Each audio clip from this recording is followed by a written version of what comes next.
Good morning, everybody, and I welcome all councillors and members of the public to the latest meeting of the Northamptonshire Executive, including all those watching the meeting via live stream on YouTube. Members are reminded to keep your microphones muted unless invited to speak. Thank you. First, we'll start with agenda item 1, and that's apologies for absence. Are there any apologies for absence? Thank you, Chair. Only the one today, and that's Guy Holloway, Assistant Chief Executive. Thank you. Thank you very much for that. Agenda item 2 is the minutes of the meeting held on the 20th of January.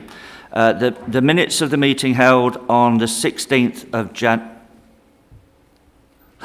the minutes of the meeting held on the 16th of January are set out on pages 5 to 22 of the agenda pack. Are there any comments in respect of their accuracy? Yeah, it is the 20th. I do apologise. Mistype. May I have a mover and seconder? Moved by Councillor Benworth, seconded by Councillor MacDonald. Can we have approval of the minutes? All those in favour? Unanimous, Chair. Thank you. I'll sign those now. Pass those along. Thank you. Agenda item 3, members' declarations of interest. Are there any declarations of interest from members? Councillor Kirk Harrison. Thank you, Chair. I'd like to declare an interest in item 8, the future of leisure services. I'm an employee of Freedom Leisure, so I shall be removing myself for the item. Thank you. Thank you very much for that. Any other members' declarations? I can't see any. So with that, we'll move to agenda item 4, the notifications of requests to address the meeting. They are detailed. I will introduce the speakers as we go through each item as per normal. So we'll now move on to agenda item 5, which is the Finance and Performance Report, Quarter 3. I'd now like to invite Claire Edwards, Executive Director of Finance, to introduce this report. Claire. Thank you, Chair. So this report is in relation to the outturn for Q3 and includes the revenue, capital, housing and the dedicated schools grant in Appendix A. This report also brings together the performance indicators, which shows you the core indicators now incorporated into Appendix A, and also the other indicators now in Appendix B and C. So this now represents all KPIs within this report, which is 140.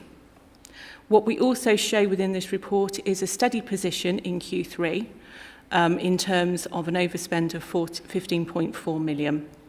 However, this has been achieved in releasing the contingency budget in full. I'm happy to take any questions or move to the recommendations set out in 3.1. Thank you for that. I'd now like to invite member debate from the floor. Councillor Graham Cheatley. Chair, I'm pleased to propose the Quarter 3 Finance and Performance Report, which provides a clear view of our financial position and service performance as we approach year-end. As Claire's just mentioned, we are forecasting a £15.44 million general fund overspend, driven mainly by continued pressures in children's services, including placement costs, high-cost residential provision and educational psychology income, and in adults, health partnerships and housing, where demand for complex care, workforce costs and transport continue to rise. Place and economy is also reporting a £2.22 million pressure, largely from home to school transport. These pressures are partly offset by positive movements in corporate services, including the release of the contingency. There is more positive news elsewhere. The housing revenue account is forecasting £702,000 underspend, supported by strong rental income and management savings. Both the General Fund and Housing Revenue Account capital programmes are forecasting underspends, with significant reprofiling helping maintain a controlled capital position. However, the dedicated schools grant remains our most serious financial risk. The in-year deficit has increased by 4.36 million, with the cumulative deficit forecast to exceed 45 million by March 2026, driven by continued pressure in the high needs block and national SEND demand trends. Across our 140 KPIs, 60% of them are on or above target, 10% within tolerance and 30% below target. This reflects strong performance in areas such as highways, defect repairs, several planning timeliness measures, core financial indicators, recycling and waste diversion, public health outcomes, community safety and housing. At the same time, we recognise challenges in complaints response times, information governance timeliness, EHCP completion rates and some homelessness indicators. Each service has improvement actions underway. Our main risks remain demand-led pressures in children's services, adult social care and home-to-school transport. Inflation continues to affect capital projects and income streams in leisure, heritage, and parking remains sensitive to economic conditions.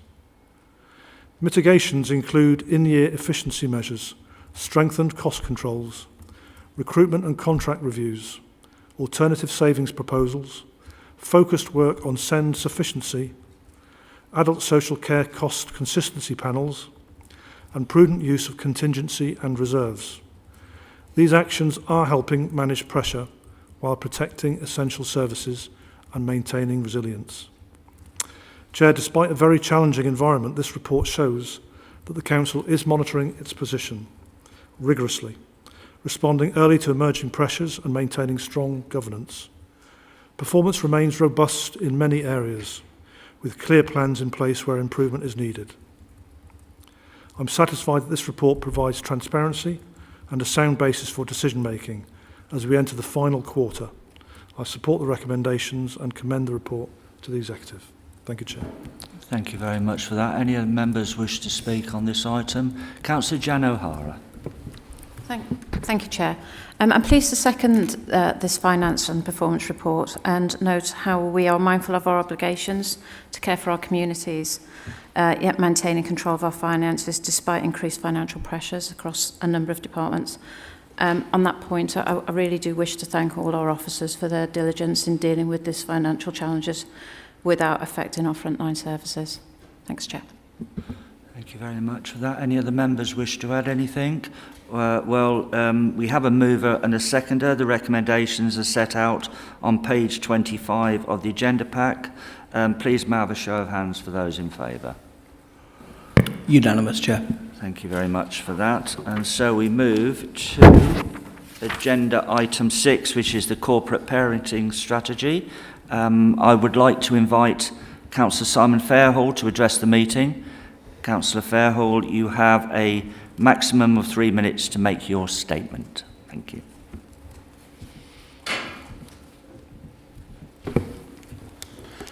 Thank you. I welcome consideration of the corporate parenting strategy by the Executive and that it will go to full Council. I also welcome the fact that the last Scrutiny Committee had an agenda focused on this subject. Recommendation 2 reflects the LGA peer review proposal of including the strategy within the policy framework with ongoing monitoring of the delivery plan by the Executive. But having reviewed the Constitution Part 3.1 and what constitutes our policy framework, I'm not sure that it will make the difference to appropriate political prominence and oversight. Not least because full Council already considered the Corporate Parenting Board annual reports back in October 23, 24 and December 25. And to further make the point, if I was to circulate the policy framework and invite you to find the number of those documents included on it on our website, or even when they were considered by Executive or Council, I think you might have a challenge. But that aside, I believe that an exemplar Council doesn't just adopt the recommendations of an LGA peer review, but goes further. And I would propose that adding the Corporate Parenting Board to the Council governance structure would undeniably demonstrate our commitment. Even though there isn't the same statutory requirement as the 3 bodies it would join, the Health and Wellbeing Board, the Schools Forum and the Police and Crime Panel. The Corporate Parenting Board is excellent. I was going to say cross-party working, reflecting an approach that you often talk about, Councillor Griffiths, but actually party or group membership is invisible. There's a really good range of partners involved, excellent officer support and enthusiastic leadership of the board from Councillor Wright. But I ask myself when this board should oversee strategy implementation, monitor outcomes and ensure accountability across the council and partner agencies, we seem to exist somewhat off the radar and now seem to be at risk of losing those responsibilities to the executive, hence my proposal. There's more technical detail linked to this proposal which I've shared with senior members and officers but won't go into here, but I do appreciate the reply from the Director of Law and Governance yesterday. And then having said all that I have said, I also note the actions proposed in FAM 0201 in the annual delivery plan being considered at scrutiny tonight. So I feel possibly I may have been gazumped. Needless to say, I wrote this at the weekend before reading all of that. To finish, there is the whole council responsibility for corporate parenting, not just the board and executive, and advocacy and ambition in this area is of great importance. And I acknowledge that focusing on technical constitutional points is probably not the best way of achieving this, important though it is. Thank you. Thank you very much for that. I'd now like to invite Cornelia Andrikert, Executive Director of Children's Services, to introduce this report. Over to you, Cornelia. Thank you, Chair. Members of the public, I am very pleased to present today the Northamptonshire Corporate Parenting Strategy for approval. This strategy sets out how Northamptonshire Council will fulfil its role as a corporate parent, or as our young people prefer to describe it, their extra parents. It is grounded in a simple but powerful principle that every child in our care deserves the same love, stability, opportunities and ambition that we would want for our own children. The strategy has been shaped directly by children in care and care experience young people whose voices, experiences and priorities run throughout the document. It is built around 4 priorities identified by young people as the things that matter most to them: belonging and resilience, health and well-being, fulfilling potential, feeling safe and secure. Each priority is underpinned by clear and measurable actions for 2025-2028. Moving to point 3, recommendations, the Executive is asked today to approve the corporate parenting strategy and recommend its approval by full Council in March 2026. Recommend that full Council incorporates this strategy into Council policy framework, ensuring strong political visibility, scrutiny and accountability. Note that an implementation plan, including resource implications, is being finalized and will be rolled out following approval of the strategy.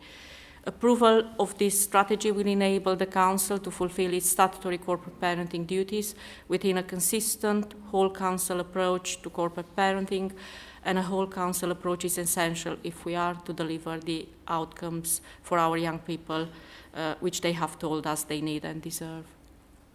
Thank you.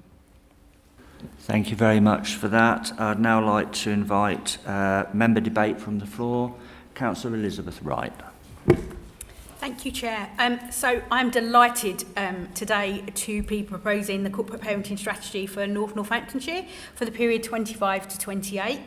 This strategy is a clear expression of our responsibilities and ambitions under the Council's corporate plan, particularly our priority around creating better, brighter futures and ensuring that every child and young person had the opportunity to thrive. Corporate parenting is not solely a children's services function, it is a whole council responsibility, and the strategy deliberately reflects that.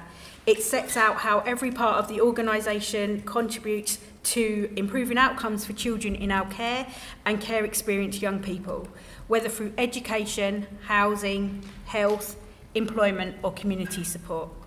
The strategy has been co-produced with children and young people, and I want to say a special thanks for all of their contributions. To listen to what they wanted has been really inspirational for us in the Corporate Parenting Board. But I also want to say thank you to the cross-party councillor support we've had in the Corporate Parenting Board to get to this place and to bring this to you today. So the children's voices are central throughout supporting our corporate plan commitment to listening to communities and shaping services around lived experience. The 4 strategic priorities, belonging and resilience, health and well-being, fulfilling potential and feeling safe and secure, align closely with our corporate ambitions around prevention, inclusion, aspiration and long-term sustainability. This report asks us to approve a strategic framework. Detailed implementation planning, performance measures and resource considerations will follow. So I'm delighted to commend this corporate parenting strategy to executive for approval, to executive and onward submission to full council. Thank you very much for that, Councillor Wright. Any of the members wish to add anything? Councillor Brian Benworth. Yes, thank you, Chair. I want to speak briefly in support of the corporate parenting strategy. For me, this is about ensuring that every child in our care feels the same security, encouragement and sense of belonging that any of us would want for our own children, similarly to what Councillor Wright said, but we haven't been comparing notes. The strategy sets out the standard clearly, and it's shaped with the young people themselves, and it focuses on giving them stability, strong relationships, better health and educational outcomes, and a confident transition into adulthood. We all know the pressures across children's services, especially around placements and increasing demand. But this strategy shows that we're not simply reacting, we are strengthening our early help, improving inclusion, and working more closely with the partners to create better long-term outcomes. Similarly to Councillor Wright, I want to thank everybody involved, especially those young people whose voices have helped shape this. It's a thoughtful, ambitious, and a necessary piece of work. Chair, this strategy reflects the values of this council and our commitment to those who need us most, and I am very pleased to support it. Thank you very much for that, Councillor Benworth. Any other members wish to add anything? Well, I will, and that is we take our role as corporate parents extremely seriously, but it's not just the executive, it's the whole council, and it's the whole council cross-party. And I just want to make that absolutely clear. And picking up on Councillor Fairhall's comment about the LGA peer review, we'll take the excellent progress that they identified, but we won't settle there until we become an exemplary council. And that's our priority, and it's why we've got our excellent corporate plan in place. So we have a mover in Councillor Wright, a seconder in Councillor Benworth. The recommendations are set out on page 184 of the agenda pack. May I have a show of hands for those in favour? Unanimous, Chair. Thank you very much for that, David. So now we'll come to agenda item 7. And can I, before I ask Councillor Pengelly to speak, can I take the opportunity to welcome Superintendent Carl Wilson to the Corby Cube? You are most welcome, Carl. Thank you. So now I'd like to invite Councillor Mark Pengelly to address the meeting. Councillor Pengelly, you have a maximum of 3 minutes to make your statement.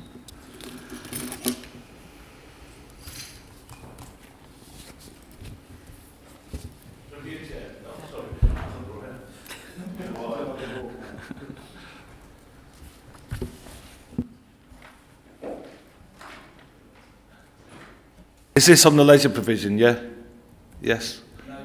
No. What's this one on? Sorry. Community safety plan, Councillor. Yeah. I fully support the community safety plan. Sorry, I put the wrong number down because it's not BMO. So I'm talking on the next one, so apologies for that. So yeah, I fully support the community safety plan. I've read it and I think it's a good report. So thank you on that. Okay. We'll have you back, Councillor Pengelly. I'd now like to invite then Jane Bethea, our Director of Public Health, Communities and Leisure, to introduce this report. Over to you, Jane. Thank you very much, Chair. It gives me great pleasure to present this report today for the Community Safety Partnership Plan for 26 to 29. I was also going to welcome Superintendent Carl Wilson to the meeting. Carl is the Vice Chair of the Community Safety Partnership and I am the Chair. I'd also at this point like to also welcome Mick Stamper to the Chamber, who is a Council Officer. He's our Safer Communities Manager and who has been pivotal in bringing this particular report together. So this is not a council plan, this is a partnership plan, and that's a really important thing to acknowledge. It is the plan that we're coming together as a wider partnership, a number of organisations across Northamptonshire. That includes the police, fire, the NHS and partners in the VCSE to bring together some priorities that we feel we can make a great bigger difference to by working together as effectively as possible. This plan signals a different approach for the Community Safety Partnership in how we work together to address these important priorities. It's been based on consultation and using data and intelligence so we can identify 5 key priority areas. And these priorities are things that we feel as partners we can make a greater impact on together.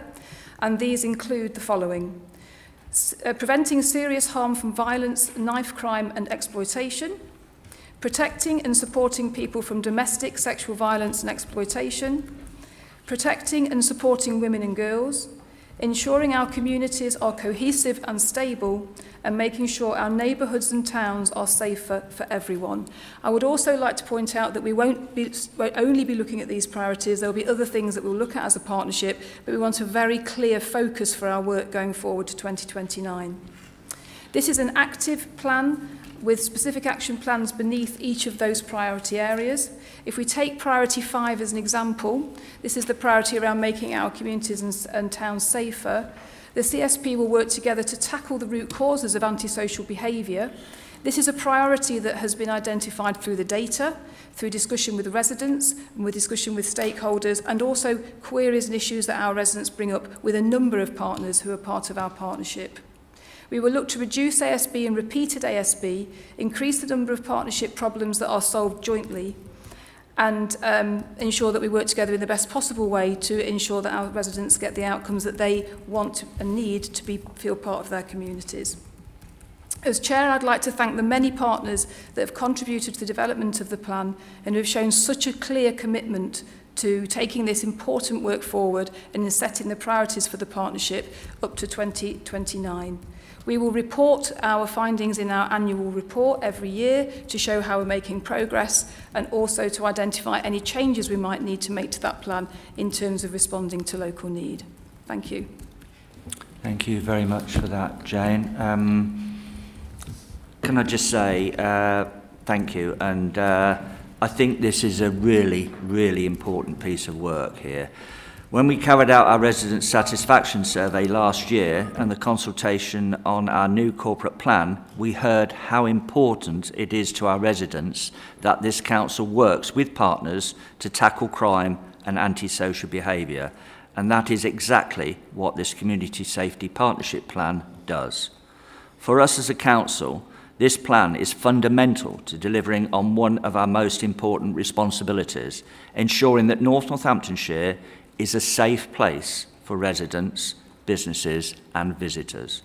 The plan sets out a clear and collective direction for the next 3 years, centred around 5 priorities, from tackling serious violence and exploitation through to supporting victims of domestic abuse, strengthening community cohesion and improving the safety and well-being of our neighbourhoods. What matters most is that this is a genuinely partnership-driven approach. Each priority has a clear owner across the system, strong governance and a commitment to using shared intelligence, early intervention and place-based working to make the biggest impact. Adopting this plan ensures we meet our statutory duties, but more importantly, it ensures that all agencies are aligned, focused and accountable for delivering the outcomes our communities rightly expect. Scrutiny has reviewed the plan and offered constructive feedback, and I welcome the commitment to publish the supporting action plan and key performance indicators in due course. I therefore commend this report to Executive and invite member colleagues to support the recommendations. Any other members wish to speak? Councillor Greg Wilcox. Good morning. Thank you, Chair. As a member of the Community Safety Partnership Board, I am pleased to second this motion in support of the Community Safety Plan 2629. The plan recognises a central challenge facing our area. Police resources are limited and increasingly stretched, and the demand on the frontline services continues to rise. In response, this plan takes a practical, balanced and partnership-driven approach to keeping our communities safe. A key strength of the plan is a firm commitment to work with the voluntary community sector. Community safety is not achieved by policing alone. It relies on the organisations and volunteers and services embedded in our towns and villages. In particular, and I've said it before, you all know I like it very much, SNN play a vital role. This work in outreach, early prevention and community support provides an extra layer of reassurance, especially in areas where visible policing is reduced. They help residents access support early, prevent issues from escalating, and complement police efforts by being trusted, accessible points of contact. The Adult Learning Service, I believe, is another partner by providing education skills, pathways, and confidence-building programs. It supports individuals who may be at risk of isolation or vulnerability. This preventative work reduces the likelihood of crime and antisocial behaviour, strengthens resilience, and contributes to safer, more connected communities. This plan recognises that when statutory services are under pressure, strong partnerships multiply its capacity. By combining the expertise of the police and the councils and the voluntary sector, we can deliver a more effective, preventative and community-focused approach to safety. One other proviso within the plan is its annual review, and at the last scrutiny meeting I listened carefully to Councillor David Howes and Councillor Matt Davis, who talked of people on bikes, e-bikes, scooters, motorcycles, riding without due care on high streets and villages. I'm told that there's a certain amount of drug running as well that takes place at this point. And I listened to how the police are limited in their powers to tackle this issue safely.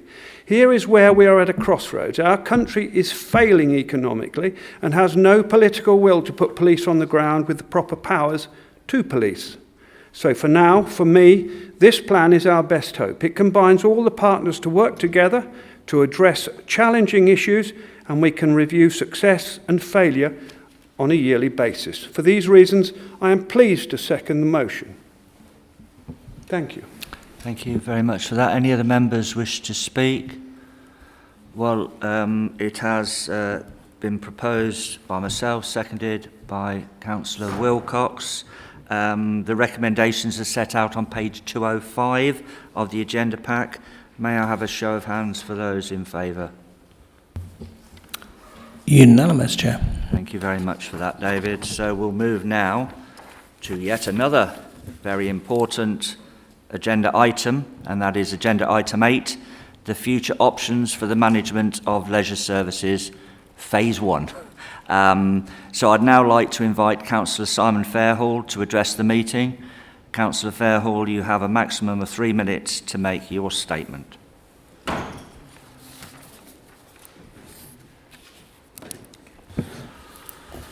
Thank you. I've numerous observations, so I'll jump straight in. It's a good paper, setting out very clearly what is involved, albeit it highlights in 5.59 and 5.62 a huge amount of work to be undertaken in a short period of time. Whilst at this stage there appears to be a strong case for bringing in-house, how well protected will leisure services and active communities be as pressure on council finances undoubtedly increases over the coming years?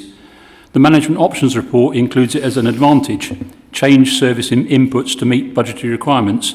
I fear instead that it represents a significant risk. Whereas a new 10-year contract, 28 to 38, could provide greater protection. The report states the council has an agreed contract sum profile to pay, which gives budget certainty and the ability to plan for the medium to long term. To this end, and also in light of the fact that the implementation of this decision will be in what is the last year of this administration, and this is my key point, I would like to propose a cross-party working group to involve more in the process to get as much cross-party understanding, consensus and commitment long term, especially if at the next stage we get into the detail of condition surveys and future capital spend requirements. I get that this paper is around future leisure options for NNC, owned facilities and services, but there is a risk that we lose sight of, underselling, undervaluing the importance and contribution of a whole range of other providers, the vast array of sports clubs, charity and voluntary sector organisations, community centres and schools.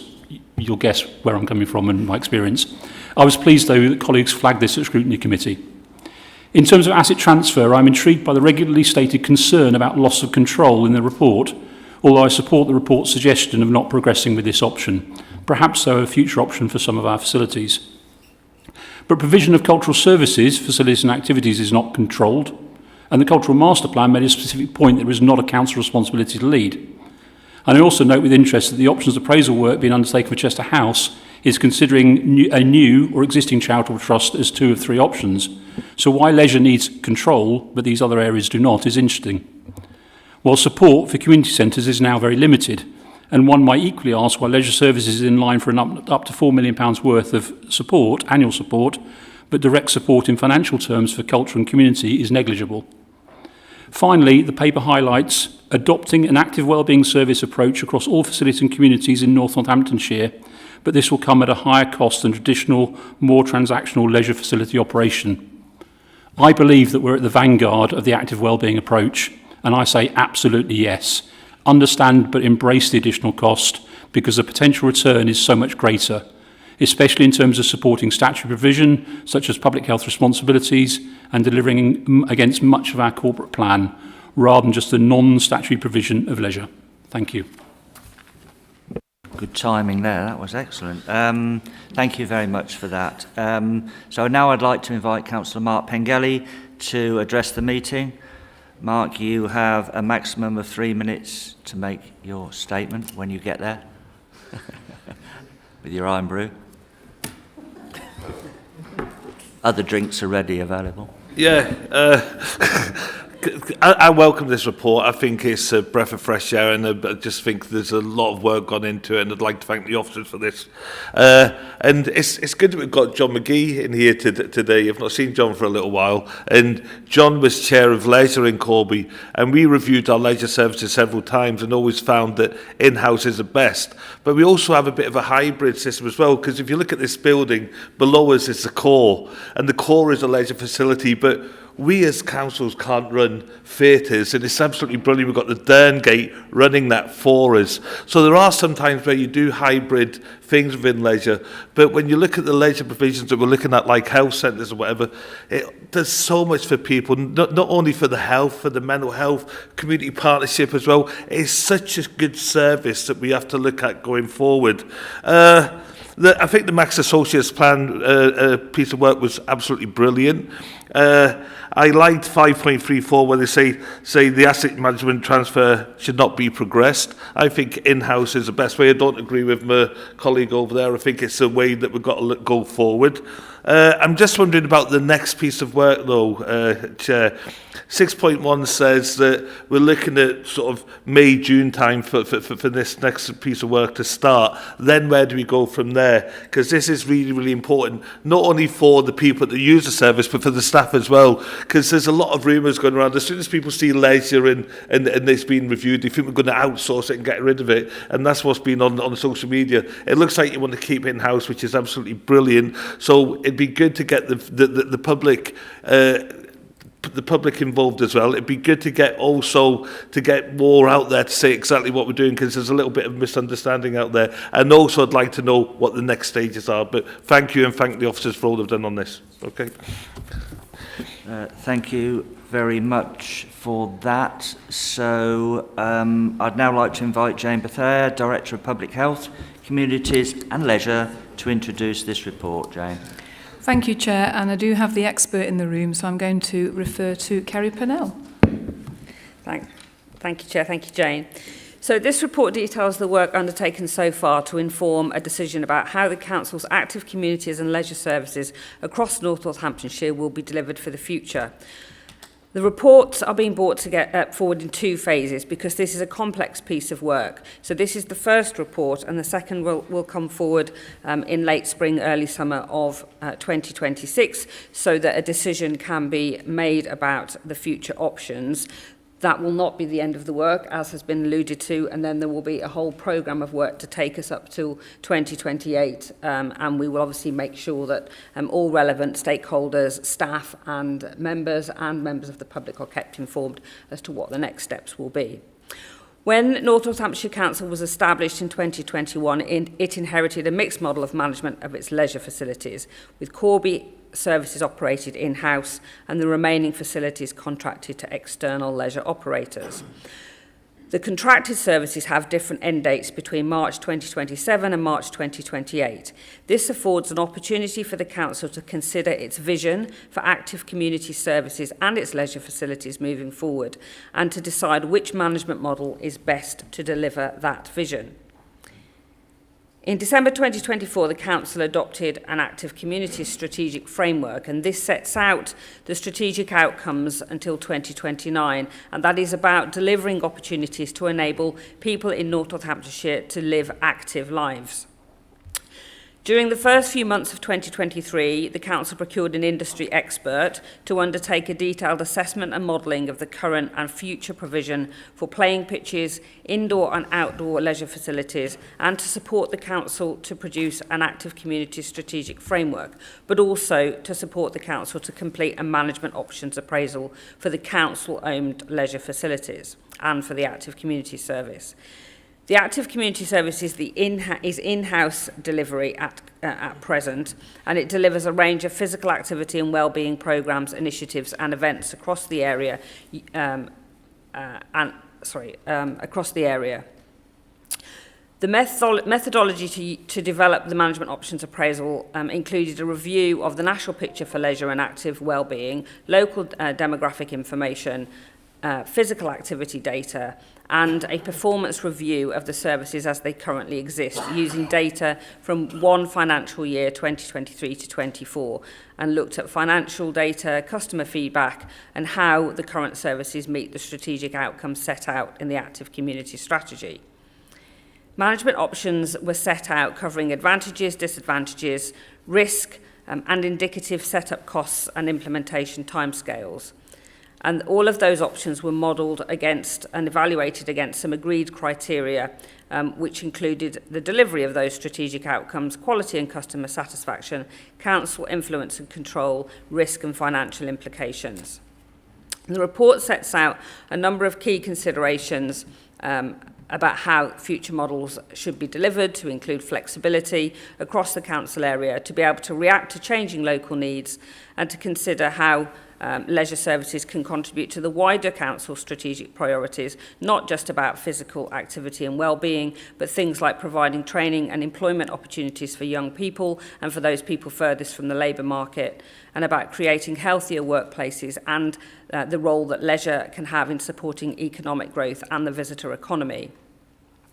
I think it's important to note that in the options appraisal, whilst a single year was taken to look at the current service delivery, we're not really comparing apples with apples, as the as-is service delivery is different when you compare in-house and contracted services, and that's because the contracts that we have been in place, some of them for 8 years or more, and so what was required of those contractors 8 years ago is obviously may not be what we would necessarily want to see delivered now, and it's not necessarily what we're delivering in our in-house services.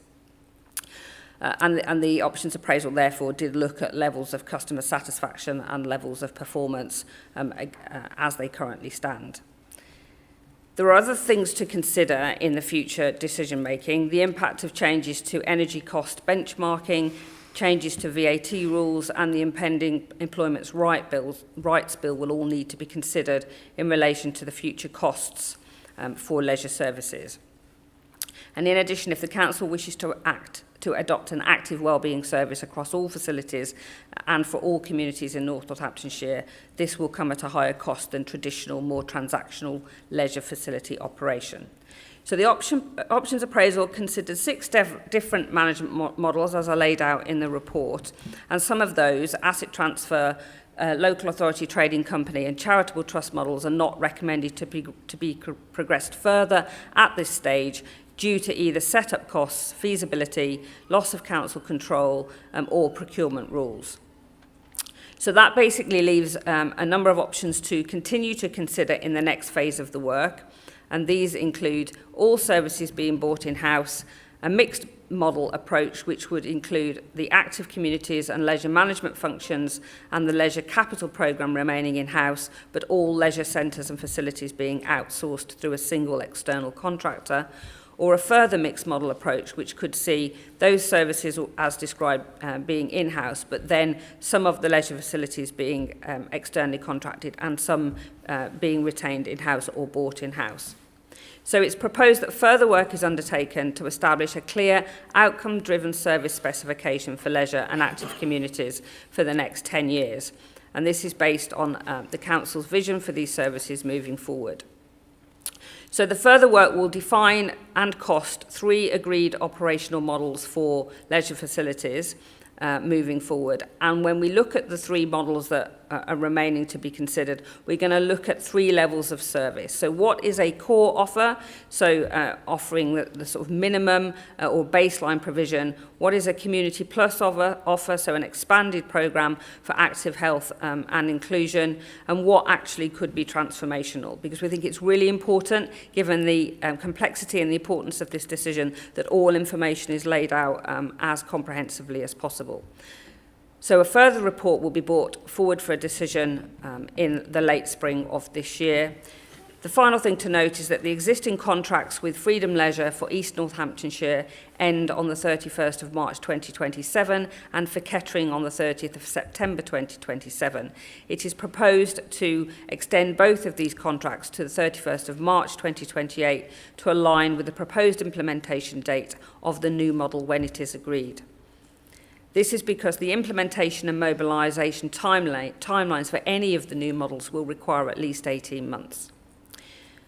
The report has been considered by scrutiny, who were supportive, and we had a long and detailed debate, and they have asked that the Phase 2 report be brought before scrutiny committee before coming forward to executive.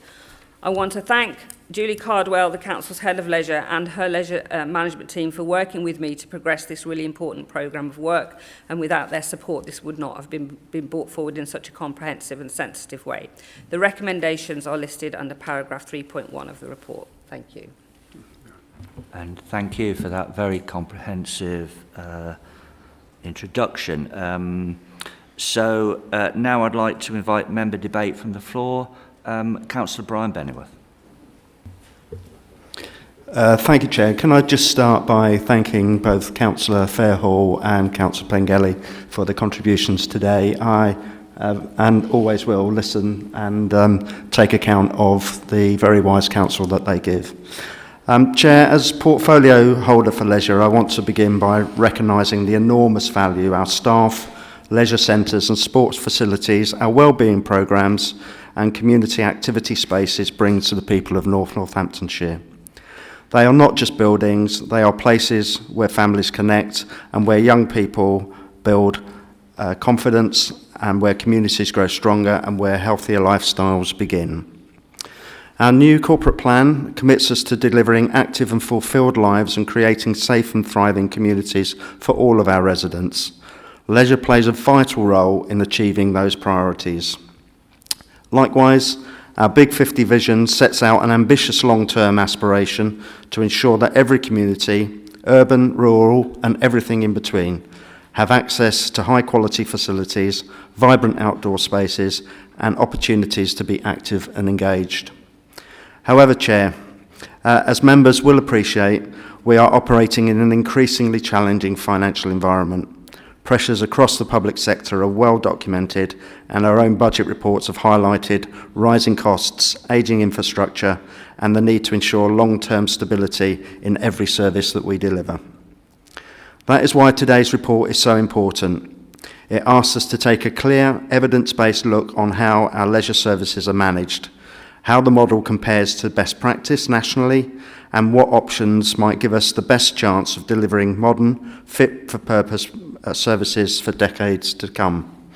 I want to be absolutely clear, no decisions are being made today about specific leisure centres or facilities. This is the first step, a structured, professional review of our options and of future decisions that are responsible, transparent, and grounded in reality rather than assumption. And I also want to acknowledge openly that, depending on the findings, there may be difficult decisions ahead. With pressures on Council's overall financial position, we must be honest with ourselves and with our communities that doing nothing is not sustainable. Some of our facilities require significant investment. Some operating models may no longer meet modern expectations, but this executive have never shied away from confronting the challenge and doing what is right in the long-term interests of our residents. Crucially, Chair, the process must and will be shaped by consultation and collaboration. We'll continue to engage with our ward members, our town and parish councils, user groups, sports clubs, and most importantly, the residents that use and value these services every day. Their voices must guide the options we explore and the recommendations that will eventually come back to this executive. This report also presents an opportunity, a chance to modernise, to innovate, and to think creatively about how leisure can contribute even more strongly to our health, well-being, economic growth and community identity. This aligns directly with our ambitions in the Big 50 for safer, healthier places where people can lead active and fulfilling lives. Chair, today's recommendations mark the beginning of that journey, one rooted in our corporate priorities, driven by our commitment and transparency, and grounded in the desire to secure sustainable, high-quality leisure provision for North Northamptonshire in the future. I welcome further member engagement throughout this process and encourage colleagues to work with us constructively so that we collectively shape the leisure offer that is resilient, inspiring, and truly reflective of the needs of our residents. Thank you. Thank you for that. Any other members wish to speak? Councillor Jan O'Hara. Thank you, Chair. I'm pleased to second this report and note our diligent efforts to plan our leisure services that is fit for the future, building on our award-winning services provided across various facilities.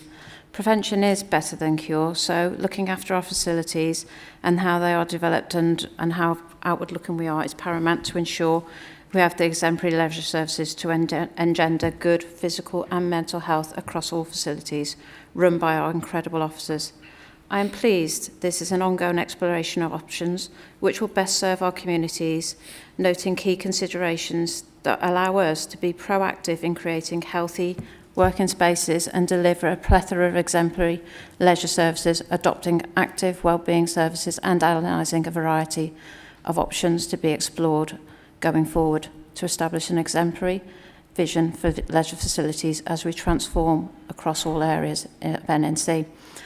Thank you to our officers for a very comprehensive and thought-provoking report that I'm sure will help us deliver safe and vibrant facilities inside and out. And I, for one, will give it much thought later when I'm going out paddleboarding, as you might expect. Thank you, Chair. How did I know that was coming in somewhere along the line? Any other members wish to add anything on this?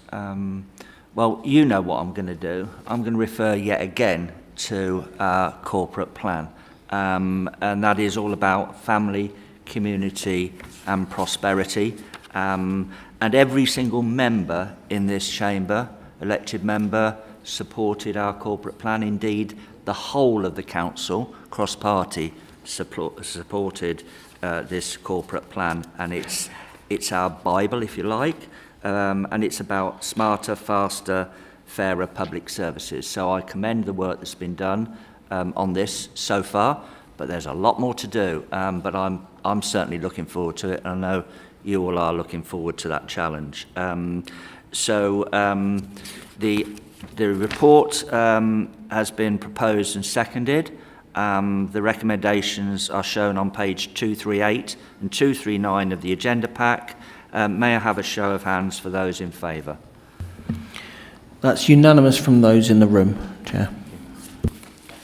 I shall go and get the one who isn't.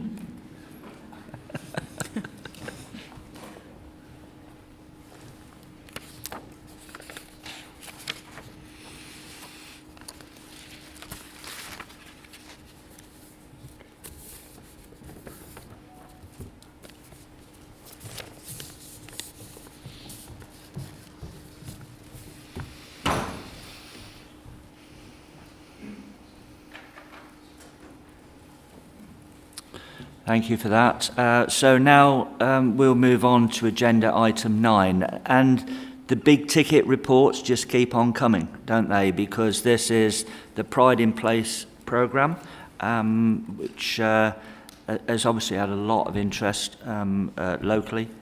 I'd now like to invite Chris Ashton to address the meeting. Mr. Ashton, you have a maximum of 3 minutes to make your statement.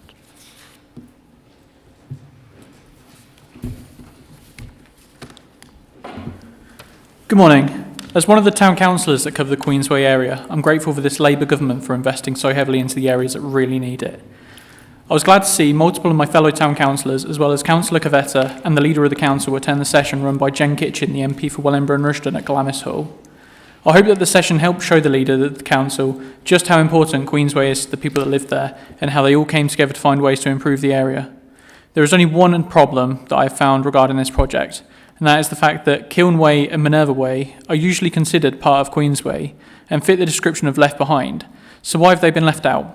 Would this council consider asking the government to expand the area to include both Kiln and Minerva? Thank you. Thank you very much for that, Chris. So now I'd like to invite again Councillor Mark Pengelly to address the executive. You have a maximum of 3 minutes to make your statement.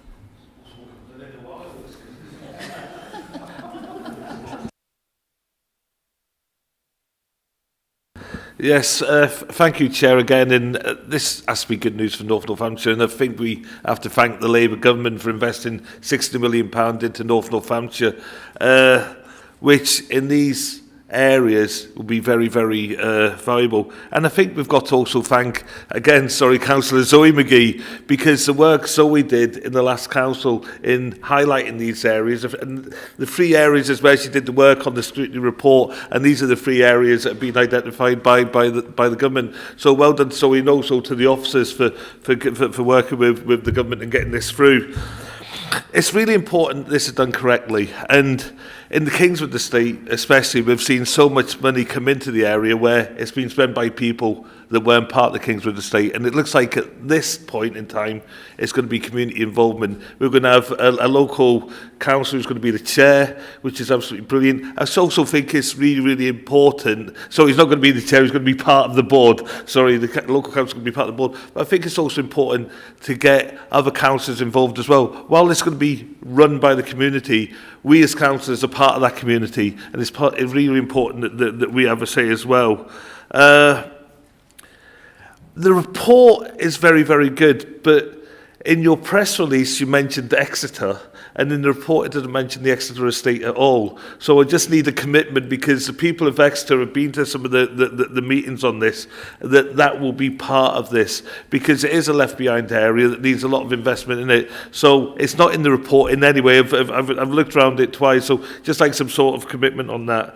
And also the final part is, I'm really, really happy to see that most of the spend will be capital.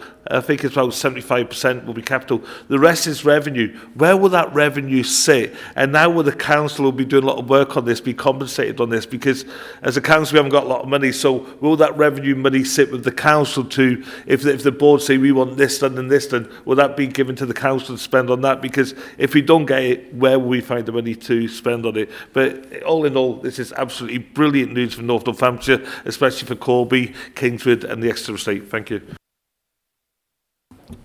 Thank you very much for that, Councillor Pengelly.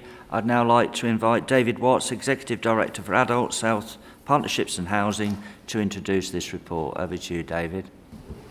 Thank you, Chair, and thank you to all the speakers as well. I will try and address your points as I go through the report. I'm delighted to be able to present the Pride in Place programme report to the Executive for consideration. However, can I first put on record my thanks to key officers that are helping to drive forward and support us to meet the challenging set-up timescales for delivery of the programme, including Ian Church, Kerry and Sarah Elwood. They make my job as a Senior Responsible Officer far easier. The Pride in Place programme is a long-term government-funded initiative designed to support neighbourhood renewal by strengthening communities, improving places and empowering local people to shape the future of where they live. The programme will support 3 identified neighbourhoods with up to £20 million for each area, that being £60 million for the whole area of North Northamptonshire. This will be predominantly capital funding, however, with a proportion being able to be used to support associated revenue costs. The three areas in Northamptonshire are Kingswood and Hazel Lees in Corby, Avondale Grange in Kettering and Queensway in Wellingborough. The programme will be delivered over a 10-year period, aligned to national policy set out in the government's plan for neighbourhoods and the Pride in Place prospectus. This report sets out the background to the programme and seeks approval for the Council to act as the accountable body, taking on responsibility for programme governance, financial stewardship and assurance. It clarifies the respective roles and responsibilities of the Council, neighbourhood boards and key stakeholders. The report explains how the programme will be delivered locally through the establishment of neighbourhood boards. And it is the neighbourhood boards that can make recommendations to government around expanding the geography that can be included within each of those areas. It's not the responsibility of the council to do that, hence why it's not included within the report. However, we will support each of the board if they choose to make those recommendations in presenting that back to government. The report explains how the programme will be delivered locally through the establishment of those boards with an independent chair with a local connection, working alongside residents, members of parliament, ward councillors, community organisations and other partners to co-produce a shared vision and a place-based regeneration plan for each area. Finally, the report outlines the next steps and actions required to mobilise the programme, including confirmation of governance arrangements, establishment of neighbourhood boards, early capacity building activity and preparation for the development and submission of Pride in Place plans. Together, these actions will ensure the programme is implemented at pace and in a way that delivers lasting social, economic and environmental benefits for local communities. Thank you, Chair. And thank you very much for that, David. I'd now like to invite member debate from the floor, and I'll start. So today marks an important moment for Northamptonshire as we begin with the Pride in Place programme, a 10-year government-backed investment aimed at strengthening our communities, creating thriving places and giving people greater power over the future of their neighbourhoods. This programme couldn't be better aligned with our corporate plan, which, I'll say it again, was unanimously approved late last year, and it focuses on family, community, prosperity, as well as smarter, faster, fair public services. It also speaks directly to the heart of our Big 50 ambitions, our shared mission to bring partners together around the things that matter most, and to work collaboratively to make a real difference to people's lives. The three areas selected are communities that have faced long-standing and deep-rooted challenges. They are areas where need is greatest, where need is greatest and the potential is strong, and where residents have consistently told us that they want to see a real and meaningful change. Pride in Place gives us that unique opportunity to support those ambitions. The Council is the accountable body, responsible for the governance, financial oversight and ensuring the programme is delivered properly, but we are not the owners of it. Ownership lies firmly with the communities themselves. As David has set out, each area will have its own independent chair and a resident-led neighbourhood board. Who will shape the vision, make decisions and determine how funding should best be used. Our role is to support, enable and empower, but not to direct. And this principle sits at the very heart of our Big 50 approach. It is about collaboration, partnership and genuinely sharing power. It is about recognising that sustainable change comes from working with our communities, not doing things to them. Pride in Place provides the perfect opportunity to put that into practice on a scale we've never seen before.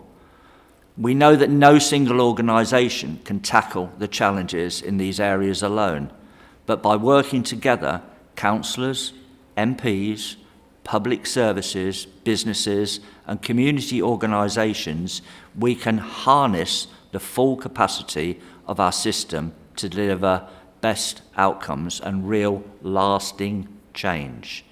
This is a long-term commitment. It will take time, effort and trust, but it also represents a once-in-a-generation opportunity to invest in the places that need it most and to empower local people to shape the next decade of their neighbourhood's future. So today we begin not just a programme, but a partnership. Together we will build stronger communities, create proud, prosperous, proactive places and ensure that everyone in Northamptonshire has the opportunity to flourish. Thank you. Any other members wish to add anything? Councillor? Forgot my name, didn't you? No. How can I forget your name, Eddie? Councillor MacDonald. Thank you, Chair. Last year, the Pride in Place programme announced that 250 neighbourhoods would receive up to £20 million each over the next 10 years. Only areas that were recognised to be both deprived and with the weakest social infrastructure would be considered. Neighbourhoods were selected from centrally held data rather than individual appeals, despite what you may have heard in the media. Unfortunately, and it is unfortunate, that in Northants we had 3 neighbourhoods chosen. Why, you ask, is that unfortunate? Because it means that in Northants we have people and communities that have been failed by successive town, county and government administrations over many, many years. One of these communities is just across the road from here, a centre of power. How can that happen? These areas did not suddenly slip into being a left-behind area. It has taken decades to do so, and the people in these areas believe that they have been forgotten about, ignored and taken for granted. The Pride in Place programme is an exciting opportunity to fundamentally improve things in those left-behind neighbourhoods, bringing together groups and individuals who have an active interest in those actual communities. And this includes the residents, who have the most important voice and arguably are best placed to come up with solutions for that improvement. The Pride in Place programme would look to build upon previous work and complement other initiatives that share similar objectives. Let's be honest, as Councillor Pangeli said, there's no magic wand here. Yeah, we've thrown money at it in the past. But this is a chance to build stronger communities and encourage the residents to take control of their own neighbourhoods and futures.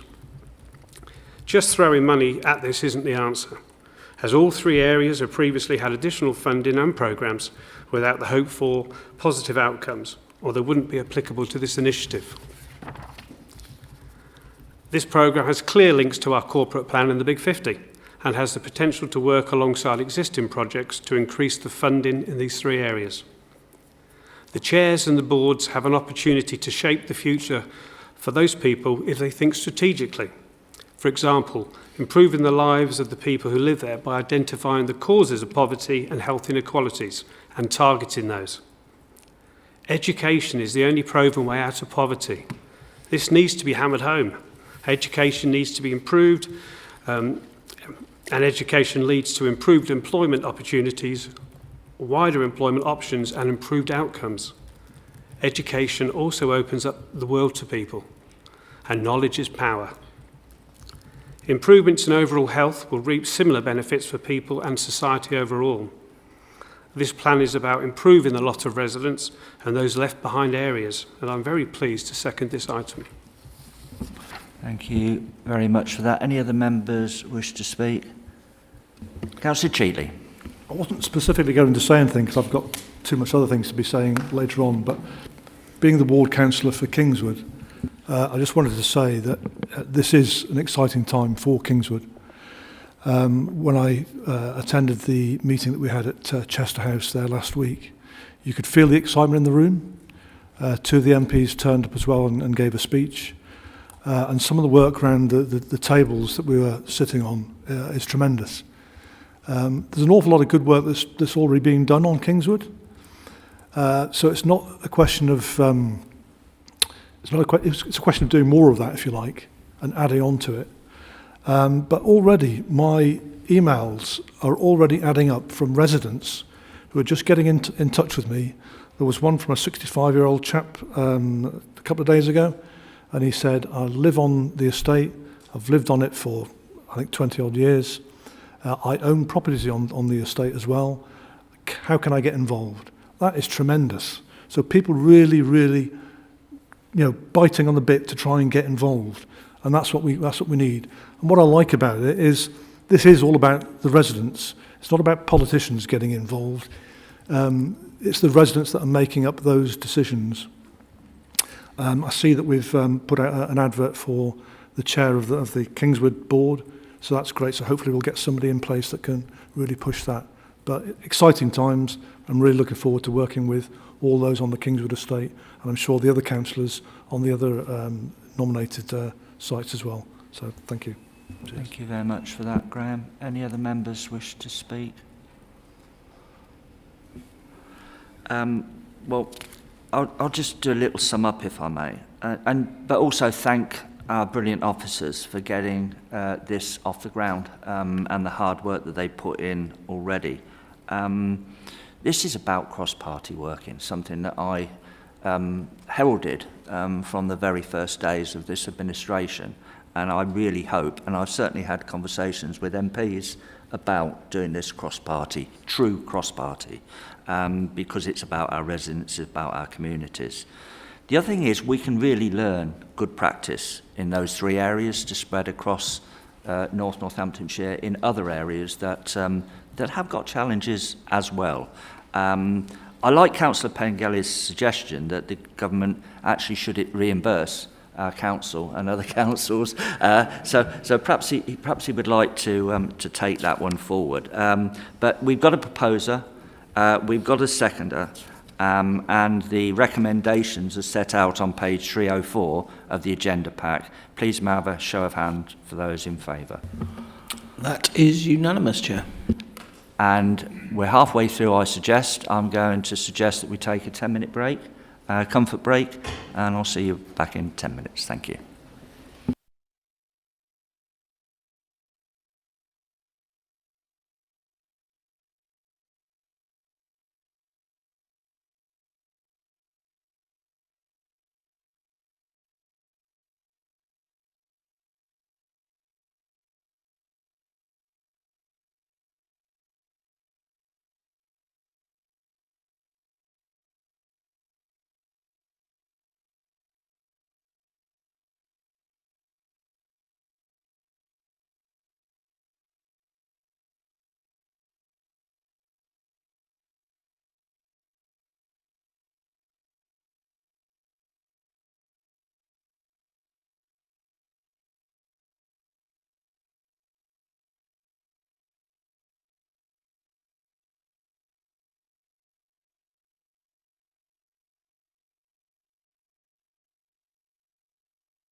Thank you. We will therefore resume the meeting at agenda item 10, the Surplus Asset Disposal Report.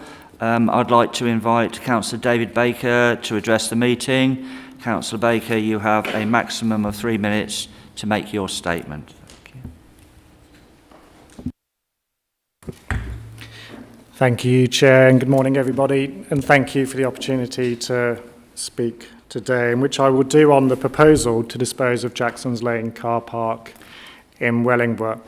Whilst the car park is not in my ward, as an NNC councillor in Wellingborough, the proposed sale would, whilst retaining an element of public parking, affect residents across the whole of Wellingborough.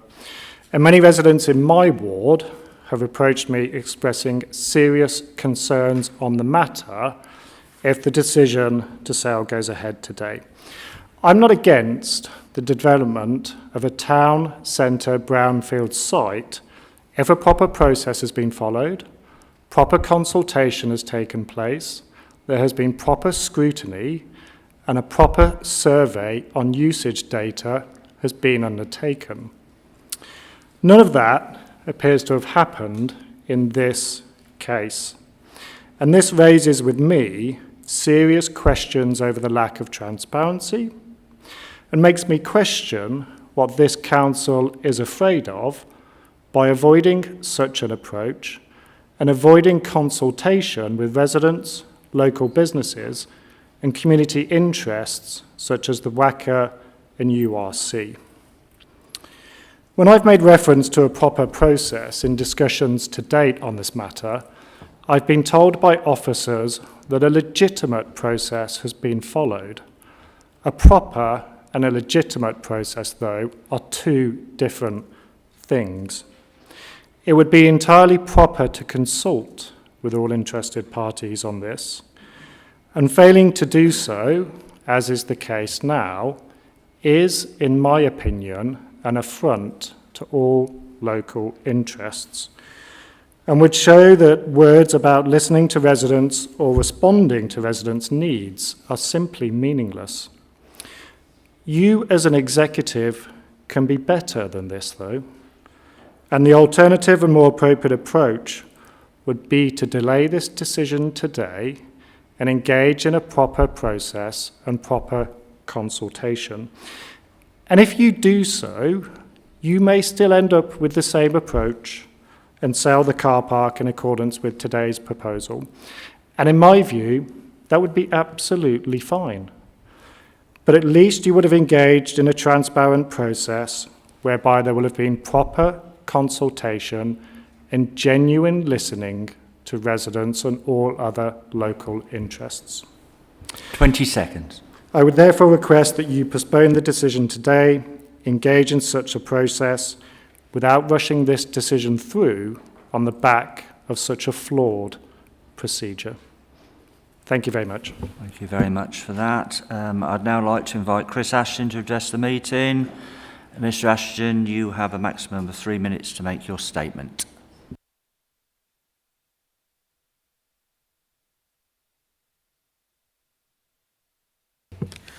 Good morning. As a Wellingborough Town Councillor for Bricklin Queensway, I'm shocked to find Jackson's Lane on this list. I'm even more shocked to see the claimed usage of the site. Considering the council's executive has 2 Wellingborough councillors, as well as multiple councillors from towns very close to Wellingborough, you surely know this isn't true. Last month I got to Jackson's Lane at 8 a.m. and it was already starting to fill up. And just last week I arrived at 6 p.m. on a Friday night and it was still over 50% capacity. This council has used a Swansgate multi-storey as a reason Jackson's Lane is no longer required. However, they clearly don't care about those attending after 6:30 when the car park closes. But also, Swansgate itself can get relatively busy. Now send all those people who would have parked in Jackson's Lane to Swansgate too. On top of this, have residents actually been consulted? Jackson's Lane neighbours Rock Street, which is the home to WACA, a great asset in the community of Wellingborough. However, it often relies on the parking in Jackson's Lane. The council's plan talks about increasing the vitality and visibility of the town centre, and this council wants to create a master plan to revive Wellingborough Town Centre, which I welcome. So how does making the town centre harder to access support any of this? With this council clearly planning to take our free car parking and take the car parks themselves, it feels like Reform and the council are actively working against our town centres. You cannot claim to support our town centres while quietly selling off the very infrastructure people rely on to access them. If you want residents to shop locally, you don't start by removing car parks. This proposal repeats the mistakes of the past, ignores local opposition, and reflects a worrying habit of taking big decisions without proper oversight, exactly like what we saw from the previous Conservative administration. The disposal must be postponed so residents can have their say and due process can be followed. I agree with what appears to be the majority of Wellingborough residents that Jackson's Lane should not be sold off. Thank you. And thank you very much for that. I'd now like to invite Sylvia Erskine. Sylvia, it's nice to see you again to address the meeting, and you have a maximum of 3 minutes to make your statement.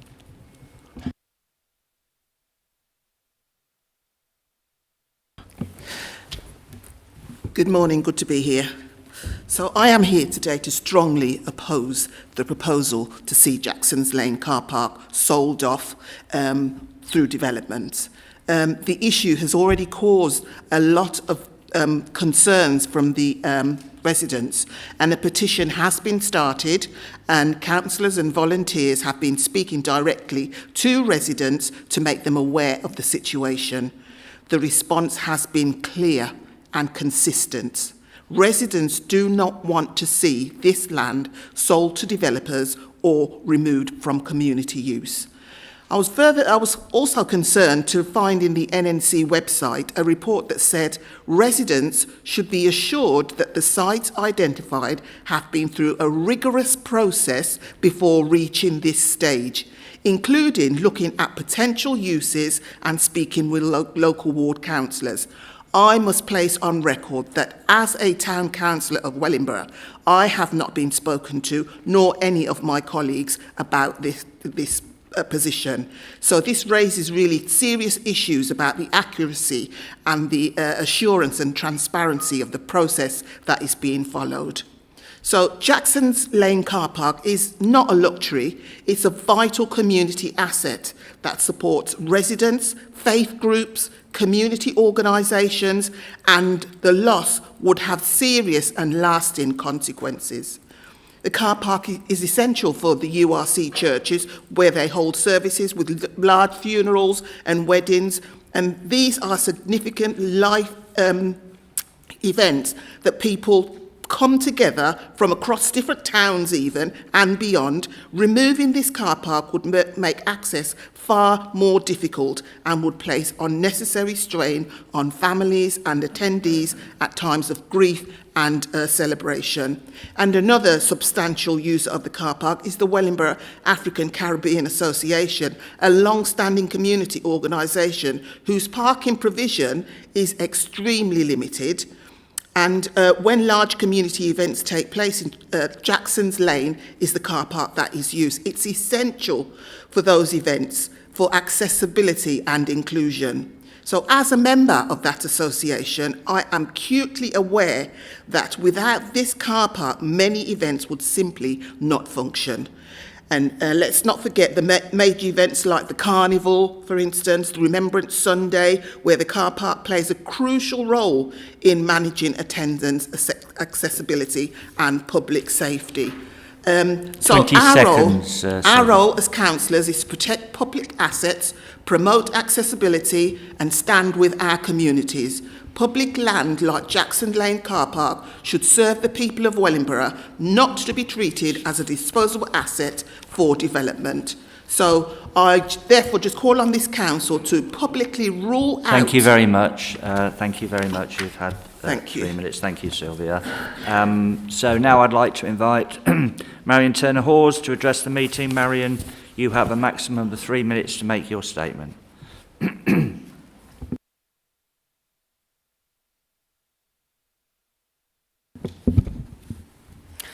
Thank you, Chair, and thank you, councillors, for this opportunity to speak. My name is Marion Turner-Hawes. I am a town councillor in Wellingborough, and I am a local resident as well. I also am dismayed to hear the council's plans to sell off Jackson Lane car park without consultation with local residents, business or the wider community.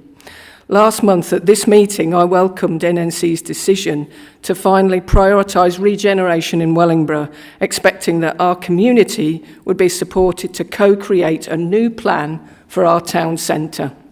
Yet less than a month later, we hear that decisions about one major area of the town centre are being made without the people of our town. The sale of Jackson Lane car park was last proposed before COVID and quickly rejected.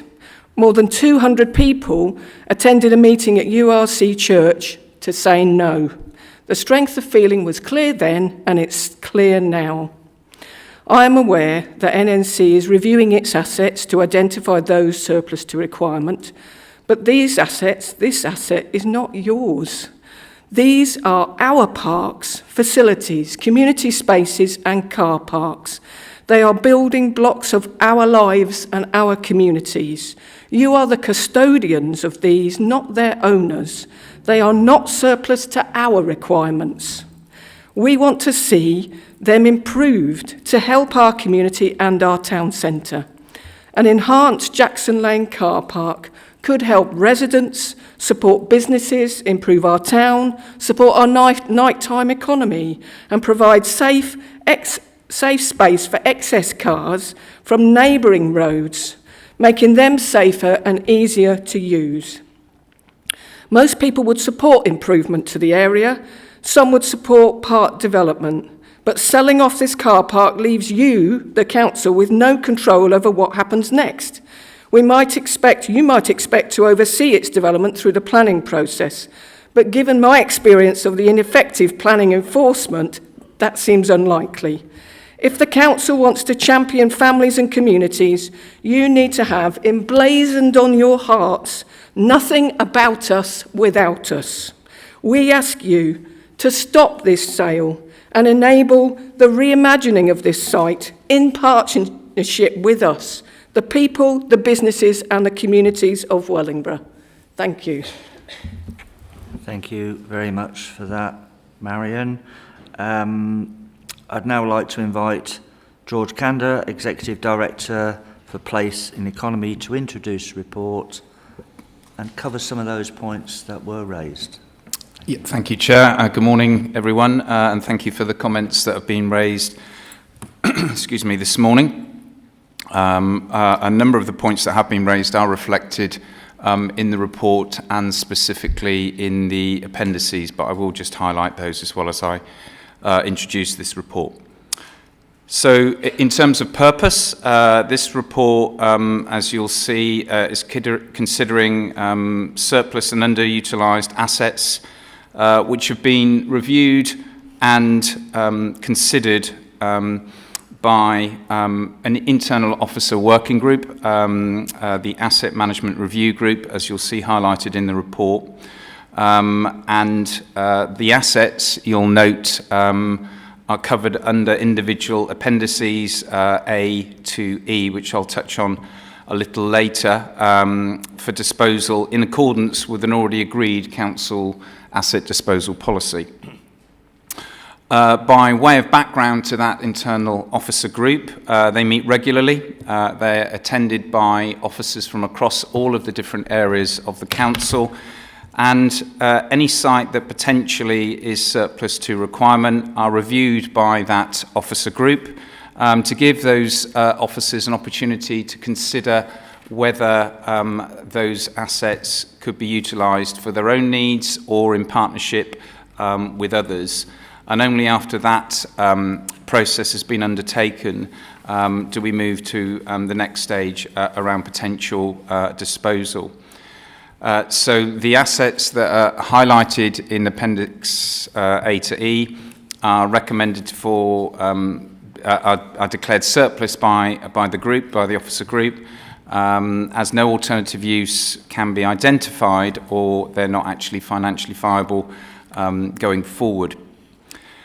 I think the other important point to mention is the capital receipts that are generated because they help to fund a very large capital programme that this council has, and by selling assets that are surplus to requirements, provides funding for further investment into our communities across Northamptonshire for other capital projects. And in effect, those receipts negate the need for the council to borrow money, and obviously in so doing, in borrowing money, there is an additional revenue cost back to the council. Turning to a little more detail, the sites under consideration in this report, as you'll see in 5.2, don't represent value for money for the council to continue to hold them. However, they do provide opportunities for private sector development, and that will be regulated through the planning process. And development of these sites, of course, can also lead to additional jobs and longer-term solutions for employment in the locality. You'll note in 5.3 of the report a summary of the appendices, A to E, which provides the details of the property, the boundary line, the ward councillor's feedback where that's been provided, and any specific intentions for the property. And I'm not going to go through that in detail, but I will dwell on Jackson's Lane, which has been flagged this morning. And as has already been mentioned, this is very much linked to a wider piece of work that we undertook last year in developing a master plan, in developing consideration for a master plan. And at last month's executive, we agreed to progress with Wellingborough as the first stage of that. And clearly, in developing that Urban Foresight, who we worked with, have identified that there's real opportunity to reshape, redesign Wellingborough Town Centre to increase footfall, and part of that footfall can be increased through natural provision, through how we best utilise town centre living in our towns across Northamptonshire. It also references that any master plan will be done through broad consultation, and clearly any sites that we want to put forward will be subject to that as well. So I'm confident that whatever is put forward as part of the wider master plan will be subject to further consultation. And of course, whatever is decided following discussions this morning, in terms of that particular site, would have to go through planning as well, which also allows further opportunities for consultation. Turning back to the process, one point to note is under 5.4 of the report, where officers within the housing team have been assessing the feasibility of two sites, Saunders Close, which is in Appendix B, and Beach Close in Appendix E, for potential council housing. Now, these two sites will continue to be looked at by colleagues in housing, but at the same time we will also prepare any marketing material for the 5 sites in total. So in effect we'll do a twin track approach and await the outcomes of those 2 sites from housing colleagues. In terms of next steps, the sites recommended for progression to sale in recommendation 3.1 of the report will be prepared for market, including a sale guide price and an agreed marketing period as well, in consultation with agents that work in this particular field. And for those sites that are under consideration by the housing team, once their financial appraisal has been completed, that will be considered and a final decision will be delegated to the Executive Director of Finance in consultation with the Executive Member for Finance Efficiency and Change to consider the appropriation of those 2 particular sites. In terms of resources, you'll see that's detailed in section 7 of the report, but again, just to reiterate, none of these sites generate significant revenue income for Northamptonshire Council. However, disposal of the sites will remove some revenue holding cost pressures, as well as, I've already mentioned, generate a capital receipt. In terms of consultation, and this has been touched on this morning, as part of the work with regards to the disposal of these sites, you'll note that, as I've already mentioned, internally there's been significant consultation through the Asset Management Review Group, and also contact has been made with the ward members as part of this process, and their feedback is included in each of the individual appendices. In terms of consideration by scrutiny, and again this has been raised this morning, so this report has been shared with the Place and Environment Scrutiny Committee, which is where a report would go. But it's been shared as a briefing note. So it's not gone into full debate into that committee setting, but it's been shared as a briefing note, which is within the confines of what can be done in terms of the way that we operate as a council. And as a result of that, feedback has been received by those committee members, and we've heard some of that feedback as well this morning. And that feedback has been summarised, as you'll see in section 7.6 of the report. And so just for clarity, concerns were raised regarding the sufficiency of using a briefing note for scrutiny members rather than a formal meeting, and an explanation is provided within the report at 7.6.2. Clarification was also sought on the status of the Asset Rationalisation and Use Scrutiny Panel, which was an historical panel. And again, an explanation has been provided in 7.63 of the report. The status of the Asset Management Review Group that I've referred to several times, and how elected members are engaged in the process, is also been raised. And again, a response to that is highlighted in 7.6.4 of the report. As we've heard this morning, there were also matters raised in writing to officers with regards to the sale of Jackson's Lane car park. And again, specific points that have both been flagged this morning, and again are flagged in 7.6.5 of the report, are included together with a response to those, again for transparency, included in the report. So there's that Chair concludes the summary of this report, and I'll pass back to yourself. Thank you. Thank you very much. So I'd now like to invite member debate from the floor.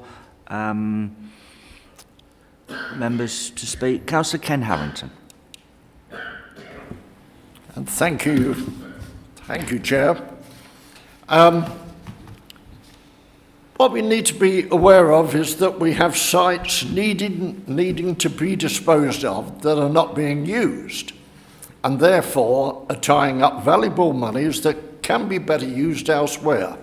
They are, of course, Sanders Close, corner of Rectory Road, Phase 2, Glenvale Park, Beach Close, and of course, possibly the most contentious to people in Wellingborough, the Jackson's Lane car park. The feelings that have already been made so far, and let me tell you this, that if I had a fiver for every email I've had on this, I could have booked myself on a world cruise. However, the feelings that have been made known to us so far is that we are doing away with one of Wellingborough's car parks. The reality, however, is quite different. And after long and extensive research, we find it is rarely, if ever, fully utilised. Yes, it's used. I've lived in Wellingborough 55 years, and I know from experience that that is a car park that is used. But it's never, to my knowledge, and I've often driven up and down there at weekends and so on and so forth, I have never seen it fully utilised. Therefore, let me make it quite clear, contrary to social media, and not all social media is accurate, we know, that we have not planned for selling off the car park. Quite the opposite. What we are looking to do is enter into a marketing exercise so as we can ascertain if there are ways in which we can utilise the findings with regards to rejuvenation of the Wellingborough Town Centre. Should we find that selling off a part of the car park, then again, let's not panic. That in itself would be subject to planning, and at that stage, any complaints that you may have or feelings that you have can be made and might well be made once again. So, the point I am making is this: keep calm, complain if that's what you must do at the right time, should you feel it necessary, but nothing, and I emphasise this to you now, nothing is being done behind anyone's backs. You will be kept informed. I'll make sure of that. Also, we have a road in Wellingborough, Hooton Way, known as the road that goes nowhere. Well, and indeed, it does go nowhere at the moment. Well, let us, at long last, make it the road to somewhere and open it up to Jackson's Lane once more. Whatever we decide is the right thing to do, that end of Wellingborough is uninviting. It's untidy and does nothing for the promotion of Wellingborough Town Centre. Whatever the outcome, we must tidy that particular part of Wellingborough up. It is looking dead, untidy and run down. Don't let it continue, please. Otherwise, we might as well give up altogether with the rejuvenation of the Wellingborough Town Centre. Let's make Wellingborough look a good place for us to live in. Like I said earlier on, I've lived there 55 years. It's my home. Regarding the 4 sites previously mentioned, I say once again, these sites are not gaining in value. If anything, they are devaluating by the vandalism that is caused and therefore need to be disposed of. I declare these sites surplus and seek the Executive's approval to dispose of them in accordance with the Council's assets disposal policy. I also seek the approval of the Executive to continue further investigations regarding Jackson's Lane car park with the possibility, and it is a possibility only at this stage, of disposing part thereof, subject to further investigations and consultations thereafter. Thank you, Chair. Thank you very much for that. Any other members wish to add anything? Councillor Kirk Harrison. Thank you, Chair. I'm happy to second this report. I also am aware of the Jackson Lane car park in particular, and the fact it's generated concern and strong feeling. I do want to say thank you to our speakers for speaking both eloquently and passionately on the matter today. I've appreciated listening to you. Genuinely, that reflects the important role that this car park particular place for the community in Wellingborough, and I completely understand why people have contacted us, because we've had many emails about this as well, as you can imagine. When I read this report, however, what reassured me the most was the process that's been followed. I appreciate there's been a little concern about that. The sites that have been put forward, each of them has gone through the Asset Management Review Group, which I do have faith in. Different service areas have had also the opportunity to consider whether they require the lands for operational purposes. Both usage and viability has been measured. The Jackson's Lane car park, the assessment does show that the current footprint is significantly larger than day-to-day demand would perhaps justify. I appreciate, again, there is some anecdotal evidence to the contrary. I do want to speak very briefly in defence of scrutiny and in defence of briefing notes. They are both legitimate and proper, in my opinion. They are part of the scrutiny protocol, and they're generally used when the business of a scrutiny committee is overloaded. The scrutiny committee choose their work plan, and the briefing notes are provided on top of that because their work plan is so full. It's a much better situation than no scrutiny at all, and I do support it. They were also a part of the previous administration's approach to scrutiny. So apologies for the slightly tangential approach there, but I did want to speak in defence of that. What's important to note is that we're not disposing of the whole site. The intention, very much, is to retain a proportion of the land for parking provision to recognise the obvious demand there is for parking in the town. What we're agreeing today is to bring the site forward to market in line, as Councillor Harrington says, with the asset disposal policy. Nothing is predetermined beyond the principle that this is surplus land. Again, I think it's in the report, but any proposals that come forward will go through the full planning process. They are subject to full scrutiny through the consultation process there. Anything to do with access, with layout, retained parking will be decided as part of those applications. More broadly, with regard to the other sites, decisions like this do require balance. I appreciate that. There's the obvious need for community use, but there's also financial and practical reality. Holding land like this, it costs money. It ties up resources that could be used elsewhere. That is, I'm afraid, the reality of it. These aren't easy decisions, but they are necessary ones. And having read the report and the work that sits behind it, I fully support the recommendations. Thank you. Thank you very much for that, Councillor Harrison. Any other members wish to speak? Well,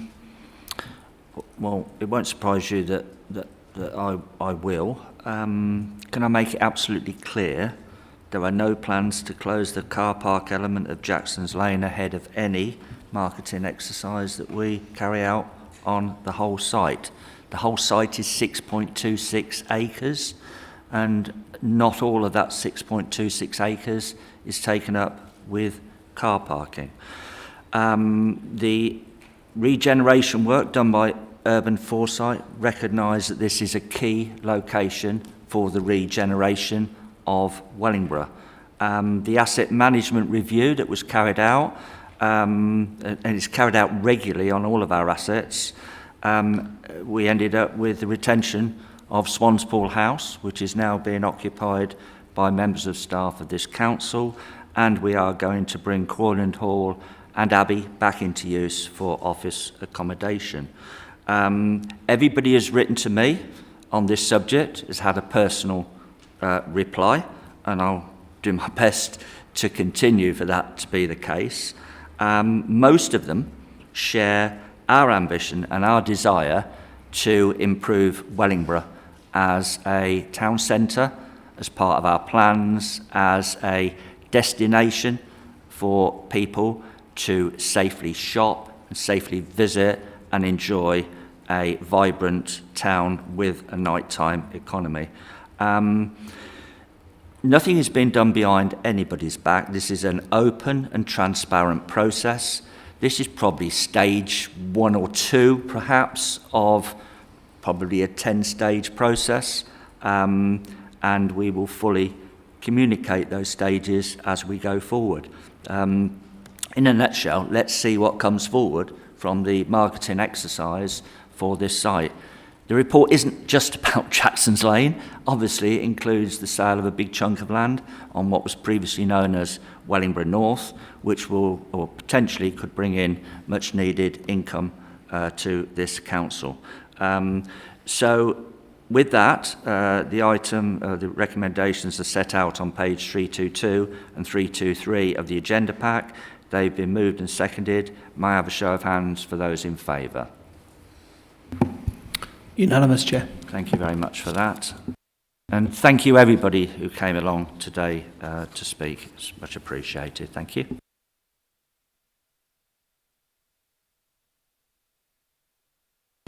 We now move to agenda item 11, the admission arrangements for local authority maintained community and voluntary controlled schools in Northamptonshire for the 2027 intakes. I'd now like to invite Jan Baines, School Admissions Manager, to introduce this report.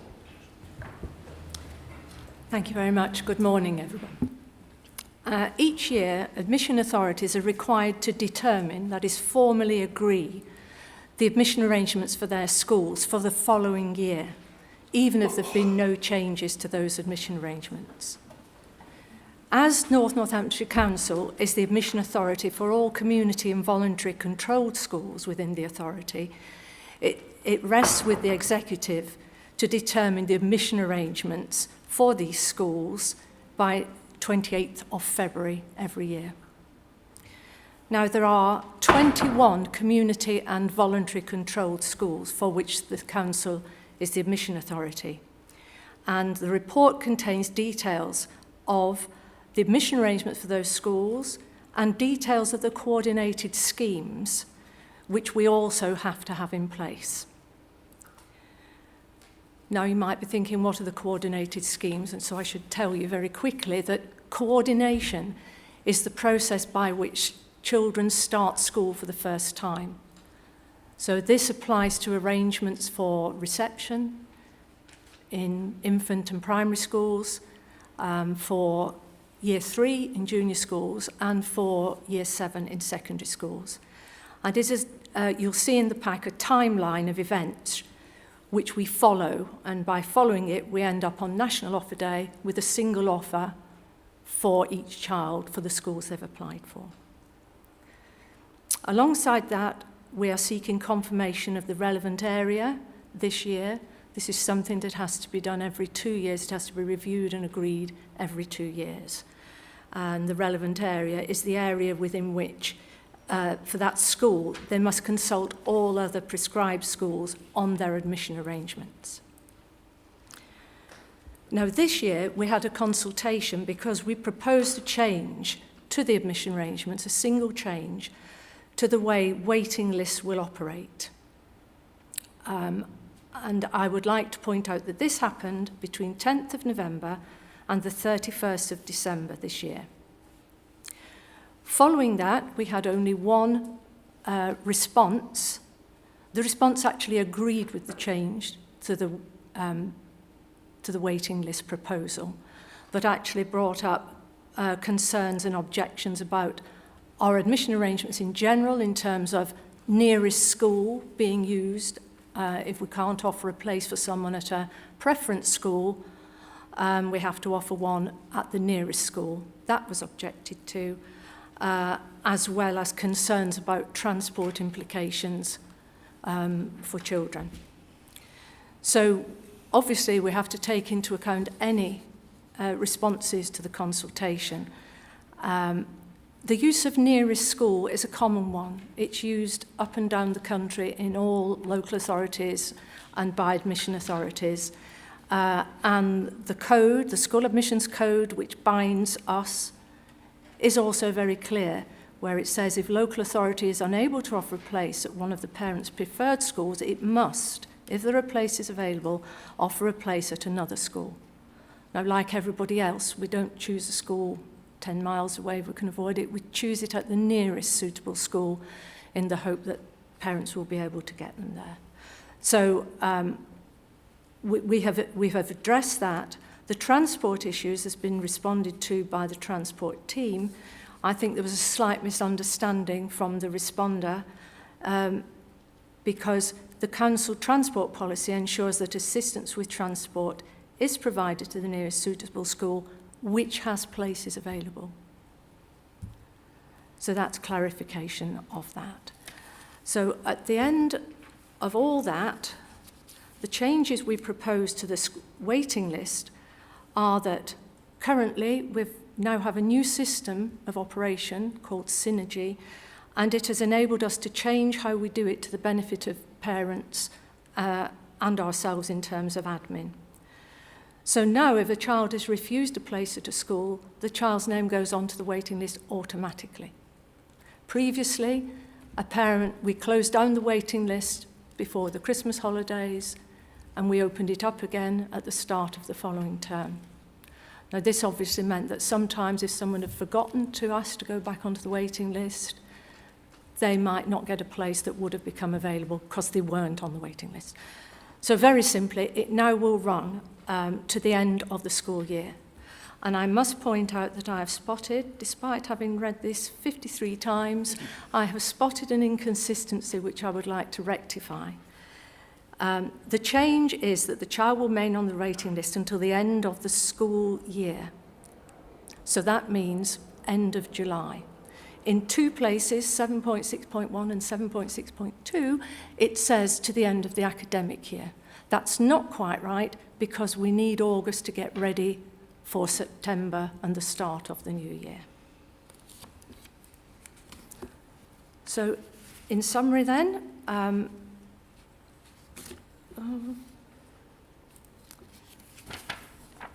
I'm asking you please to determine the admission arrangements for Northamptonshire's community and voluntary controlled schools, to approve the coordinated schemes and to confirm the relevant area. Thank you. Thank you very much for that, Jan. I'd now like to invite member debate from the floor. Members wishing to speak. Councillor Elizabeth Wright. Thank you, Chair. So I'm again delighted to be proposing this report to the Executive. And firstly, can I just start by saying thank you to Jan for all your hard work on this report. I know it's taken you a long time, but you got there. So thank you very much.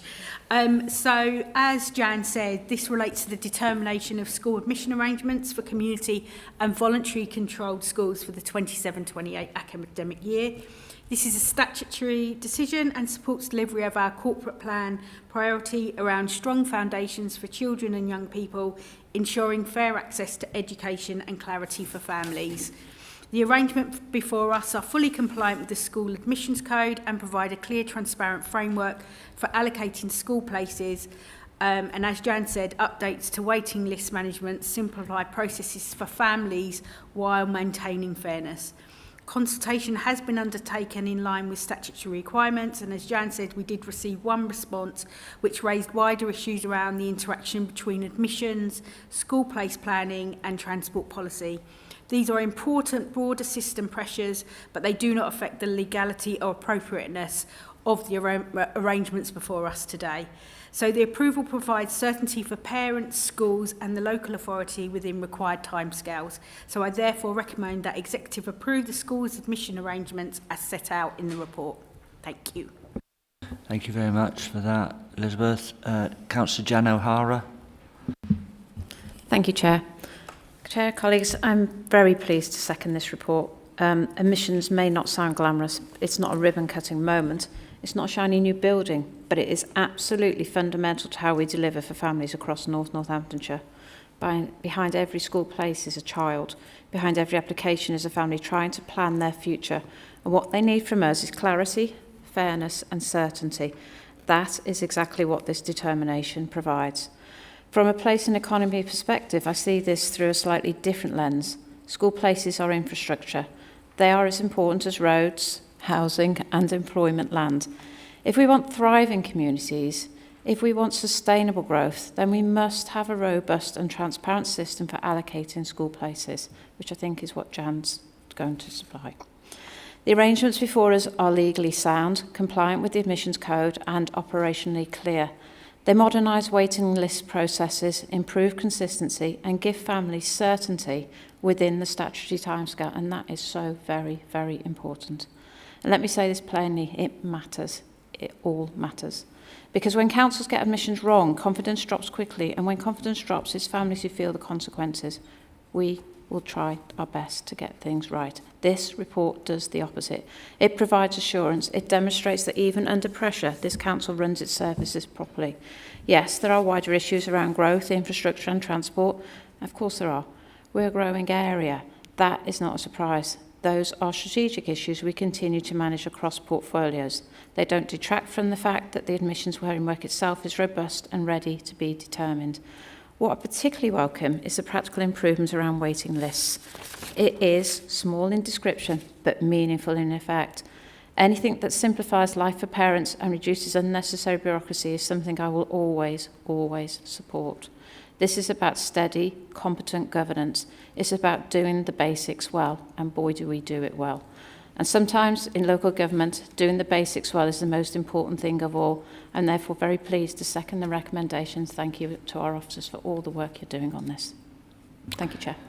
Thank you very much for that. Any other members wish to add anything? Well, bearing in mind those two slight corrections, the recommendations are set out on page 351 of the agenda pack. They've been moved and seconded. Please may I have a show of hands for those in favour. Thank you, Councillor. Unanimous, Chair. Thank you for that. So now we move to agenda item 12, the procurement of a geographic information system. I'd now like to invite Claire Edwards, Executive Director of Finance, to introduce this report. Thank you, Chair. So this report today is seeking approval for the procurement of a unified geographical information system. A unified cloud-based geographical information system will not only help us to deliver our vision of becoming a data-driven organisation with evidence-based decision-making, it will also enable the Council to standardise data, streamline operations and provide a robust platform for future growth and innovation. I'm therefore happy to move to the recommendations set out in section 3 or take any questions. Thank you. Thank you very much for that, Claire. Any members wish to speak? Councillor Graham Cheatley. Chair, I'm pleased to propose this report recommending the procurement of a single modern geographic information system for North Northamptonshire Council. GIS quietly underpins a huge amount of what we do: planning, highways, environmental services, housing, public health, emergency response, asset management, and even routine resident inquiries. But our current setup is fragmented and outdated. We are still running multiple legacy systems inherited from the former councils, each with different platforms, licenses, and support arrangements, many of which are now expiring. This creates, of course, inefficiency, unnecessary cost, barriers to sharing data, and a growing risk of service disruption. Procuring one cloud-based GIS resolves these issues. It replaces the mix of ESRI, CAD-Core, MapInfo, and QGIS with a single, resilient, scalable system that properly supports a modern unitary authority. Financially, this is also excellent value. The 5-year cost of $747,000, including implementation and contingency, is fully funded within the ICT strategy revenue budget. There is no impact on reserves or the capital programme. The new system will reduce duplicated licences, cut support costs, lower operational risk and streamline processes for staff who currently navigate multiple systems to complete a single task. The transformation benefits are significant. A unified GIS will allow us to link spatial data with service intelligence across the organisation, improving planning, modelling, emergency response, waste routing, highways inspections, school place planning, and the speed and accuracy of public inquiries. It also strengthens our ability to publish high-quality data for residents and partners, crucial. The risks of not acting are clear. Expiring contracts, potential non-compliance with statutory mapping duties, and the real possibility of system failure across services that rely on accurate spatial data. That is not a risk that we can accept. The procurement approach is proportionate and ensures value for money. A competitive process, phased implementation, and annual supplier entry points give us both control and flexibility. So, Chair, this is a well-designed, financially sound proposal that reduces risk, improves efficiency, and provides the digital foundation we need for the future. And I fully support the report and its recommendations. Thank you very much for that, Graham. Councillor Kirk Harrison. Thank you, Chair. I'm going to try not to go on about this because weirdly I'm very excited. I've actually worked with mapping systems for many years. I still remember the first time I saw how different bits of information can be pulled together on one map. Planning boundaries, ownership details, service data, enforcement records, seeing it all in one place blew my mind. But it has changed how decisions were made, but clearly that was over a decade ago. Since then, technology's moved on massively.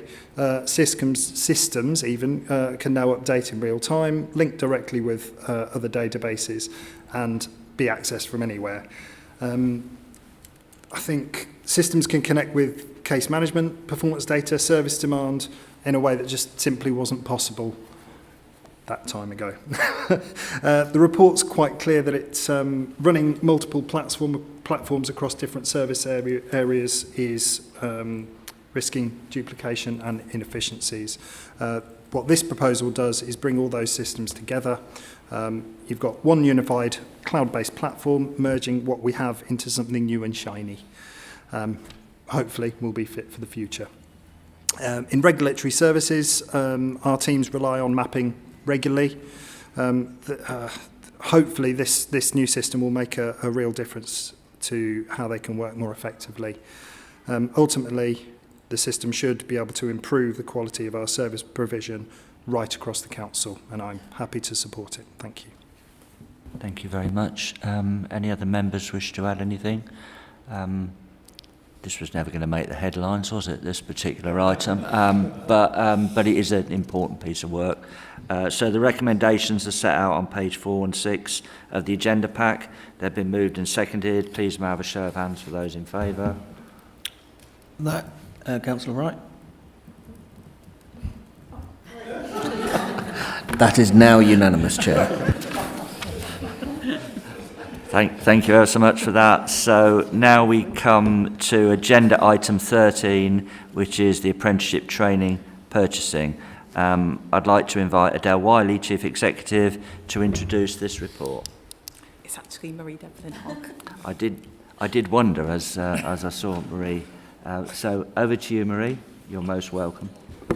Thank you very much, Chair. Afternoon, everyone. I'm really pleased to present this report today on the proposal to streamline our current apprenticeship training purchasing arrangements. At NNC, we are proud of the value we place on apprenticeships, not just attracting new talent, but also upskilling our current workforce to deliver our corporate and our workforce objectives. We currently have 135 active apprenticeships. That's 3 more than when the report was written, so we've gained 3 more from 2 weeks ago, across our full range of services. We have a small but perfectly formed in-house apprenticeship function. I'm pleased to see that they're here today, Nicola Meekins and Emma Stewart, who Nicola heads up our apprenticeship team and Emma heads up our learning and development team. Thank you for coming today. I think it's a testament to how passionate they are about improving our service and obviously getting our message out there. Apprenticeships is important. Our team also supports our schools, the Children's Trust and Milton Keynes Council with their apprenticeship provision, and we're harnessing the benefits of true partnership working. We procure our apprenticeship training from a wide range of providers, some of which are local, which is important to us. At the moment, we have over 75 separate apprenticeship contracts, and these are spread over 59 different external training providers, so quite a lot. The provision is procured through several different routes at the moment, and each of the contracts awarded have their own set of terms and conditions, which must be quality assured and managed for the term of the contract. Whilst we have a successful track record of delivering fit-for-purpose apprenticeships across the council, the current processes are time-intensive and complex. We could do more with slicker and quicker processes.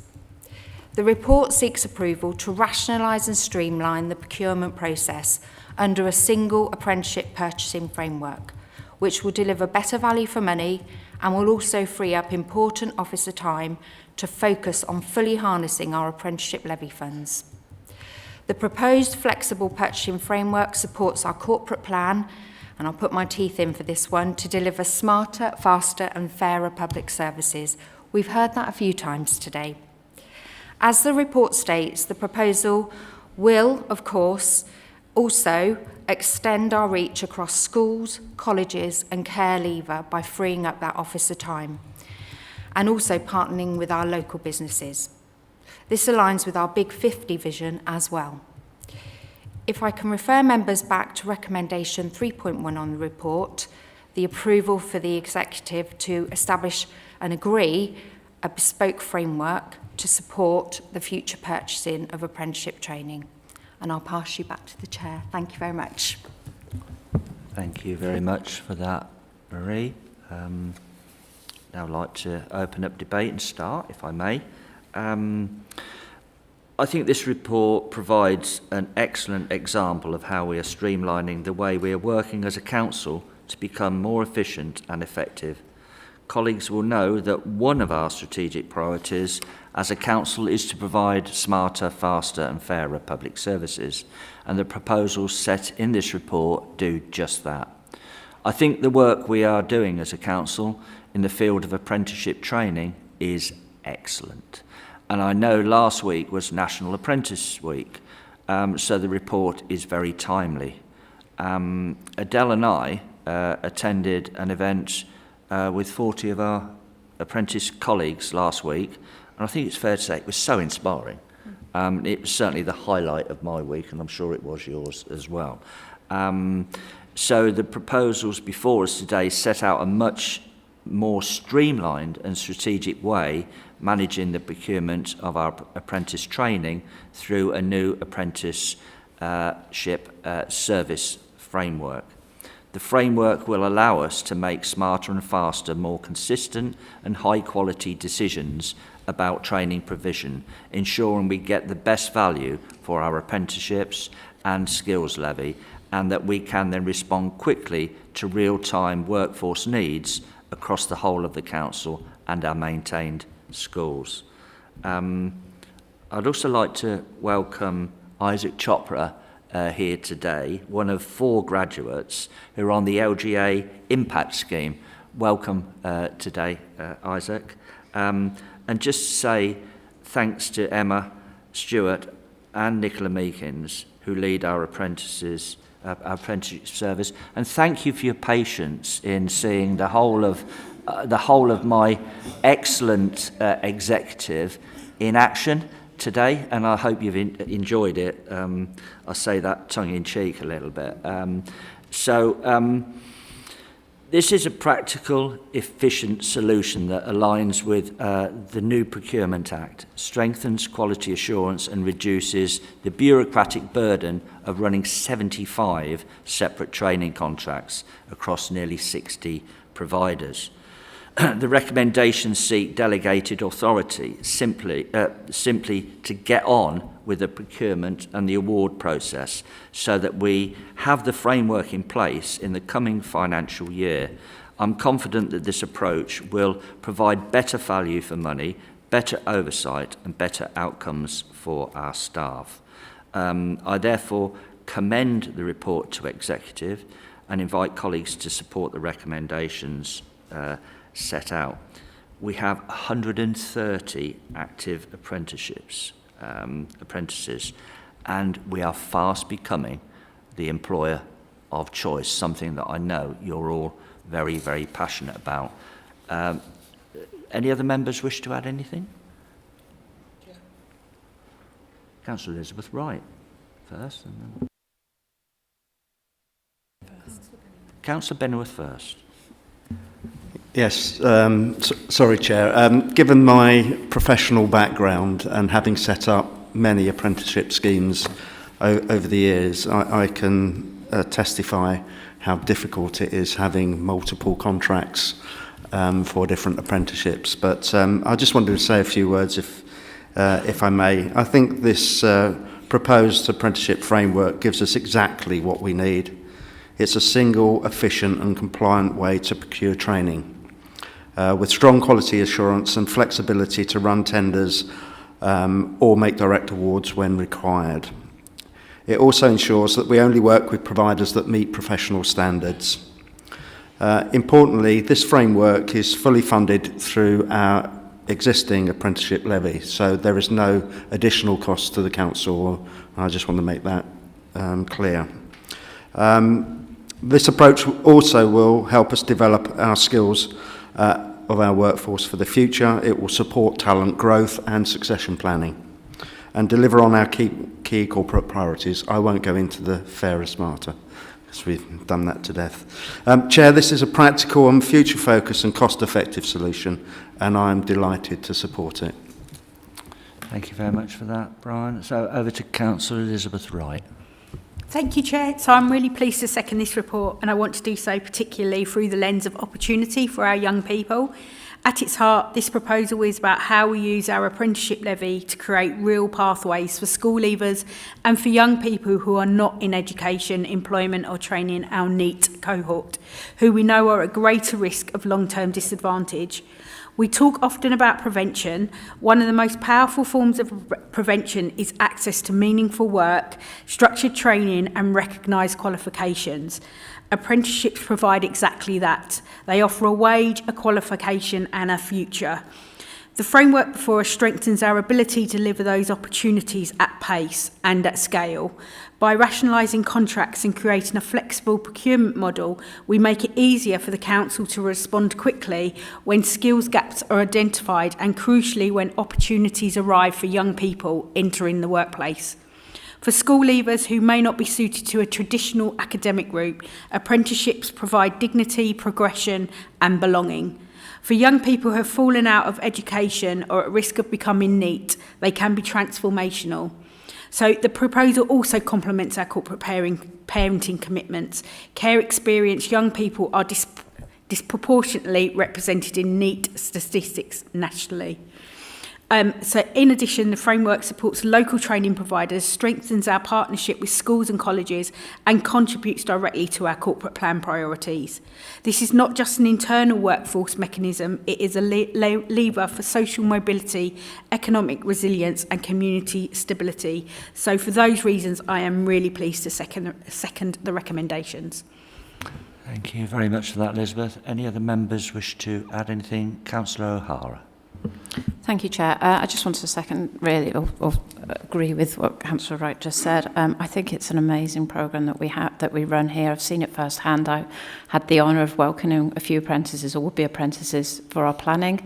And I was so invigorated by it. It was amazing. They just absolutely loved it. We laid on an absolutely amazing day for them, and happy to say that one or two joined us. We went over and met them last Tuesday, and I just think our staff are incredible. The work you do with our apprentices is amazing, and no wonder we are the employer of choice, because we really do support our apprentices. And actually, we get an awful lot from our apprentices. I think we learn a lot from them, because they're young people. They've come out of university, and they've just got so many facets of their life that actually we learn from. And, you know, they give so much to us as well. So, you know, this is a fantastic report, and I really do commend it. Thank you. I don't need to sum up after that. Thank you, Jan. So with that, the recommendations are set out on page 434 of the agenda pack. They've been moved and seconded. Please may I have a show of those in favour. Thank you. Unanimous, Chair. Thank you very much. So, nearly there. Agenda item 14, the procurement of enforcement agent services. I'd now like to invite Claire Edwards, Executive Director of Finance, to introduce this report. Thank you, Chair. So this report seeks approval for the procurement of enforcement agency services. So since we started the unitary, we have inherited various service providers across Northamptonshire for taxation and traffic enforcement. In total, we have 8. So this report is seeking to consolidate this and simplify the process to make sure it's efficient and effective. Therefore, I'd like to move to the recommendations as set out in section 3. We're happy to take any questions. Thank you for that. I know members will have read the report. Now open it up for member debate, starting with Councillor Graham Cheatley. This is not one of the most popular reports. That's probably why it's been left to the end. But anyway, approving this procurement is financially prudent, operationally necessary, and fully aligned with our commitment to robust, ethical and efficient income collection. Every year, the council is responsible for collecting millions of pounds in council tax, business rates, housing benefit overpayments, parking penalty charges and sundry debts. Are you still with me? When these debts remain unpaid, despite our extensive attempts at engagement and support, they place a direct and avoidable pressure on our general fund. The enforcement service we are procuring today is therefore not a nice-to-have, it's an essential tool in protecting the public purse and maintaining fairness for the majority of residents and businesses who pay what is due. The current contractual arrangements are coming to an end, and we cannot risk any interruption in service. Without a legally procured enforcement solution, the council would be exposed to significant financial and reputational risk, including loss of income, reduced collection rates, and an increased burden on internal teams. Crucially, the service operates at no direct cost to the council. Enforcement fees are set nationally and recovered directly from the debtor under the Taking Control of Goods Regulations 2013. This means the procurement before us is a financially efficient mechanism that supports our medium-term financial plan by maximising income collection without creating additional revenue pressures. By moving from 8 providers to a streamlined panel of 2, we strengthen our oversight, standardised performance, management, and secure a consistent approach to compliance, safeguarding, and vulnerability assessments. This shift also reduces administrative complexity and improves transparency, both key principles of efficient financial governance. The procurement process has been designed to drive quality and accountability. We are selecting providers based not just on capacity, but on adherence to regulatory standards, complaint handling, social value, and their ability to operate responsibly in sensitive situations. This is essential. While enforcement is sometimes necessary, it must always be carried out lawfully, ethically, and with a clear recognition of vulnerability. In addition, consolidating the service enhances financial resilience. High-performing enforcement agents directly support the Council's collection fund, reducing the risk of write-offs and supporting cash flow stability, both vital components of our financial strategy. So, Chair, approving this procurement ensures continuity, strengthens financial control, and maintains fairness for our residents. It is efficient, cost-neutral, legally compliant, and operationally essential. I fully support the recommendations and commend the report to the Executive. Thank you. Thank you for that. Any other members wish to speak? Councillor Chris McGiffin. Thank you, Chair. I hadn't planned this. I just wanted to underscore one point, and that is this is the process that takes place after the initial enforcement. So in my portfolio, that would include parking enforcement. And the number that Claire referred to, the 8 number of the post-enforcement process, is a different number to the number of enforcement officers we have who apply for who apply parking tickets. That number will grow. It is unrelated to this, but this service ensures that the work that those people do is appropriately accounted for. That's all. Thank you. Thank you very much for that. Any other members wish to speak? Well, the recommendations are set out on page 458 of the agenda pack. They've been moved and seconded. Please may I have a show of hands for those in favour? Unanimous, Chair. Thank you very much for that. I can confirm that I have received no request to consider any urgent items, so that concludes the business of this agenda. I thank those members, officers, members of the public who attended, and those that have watched online via our YouTube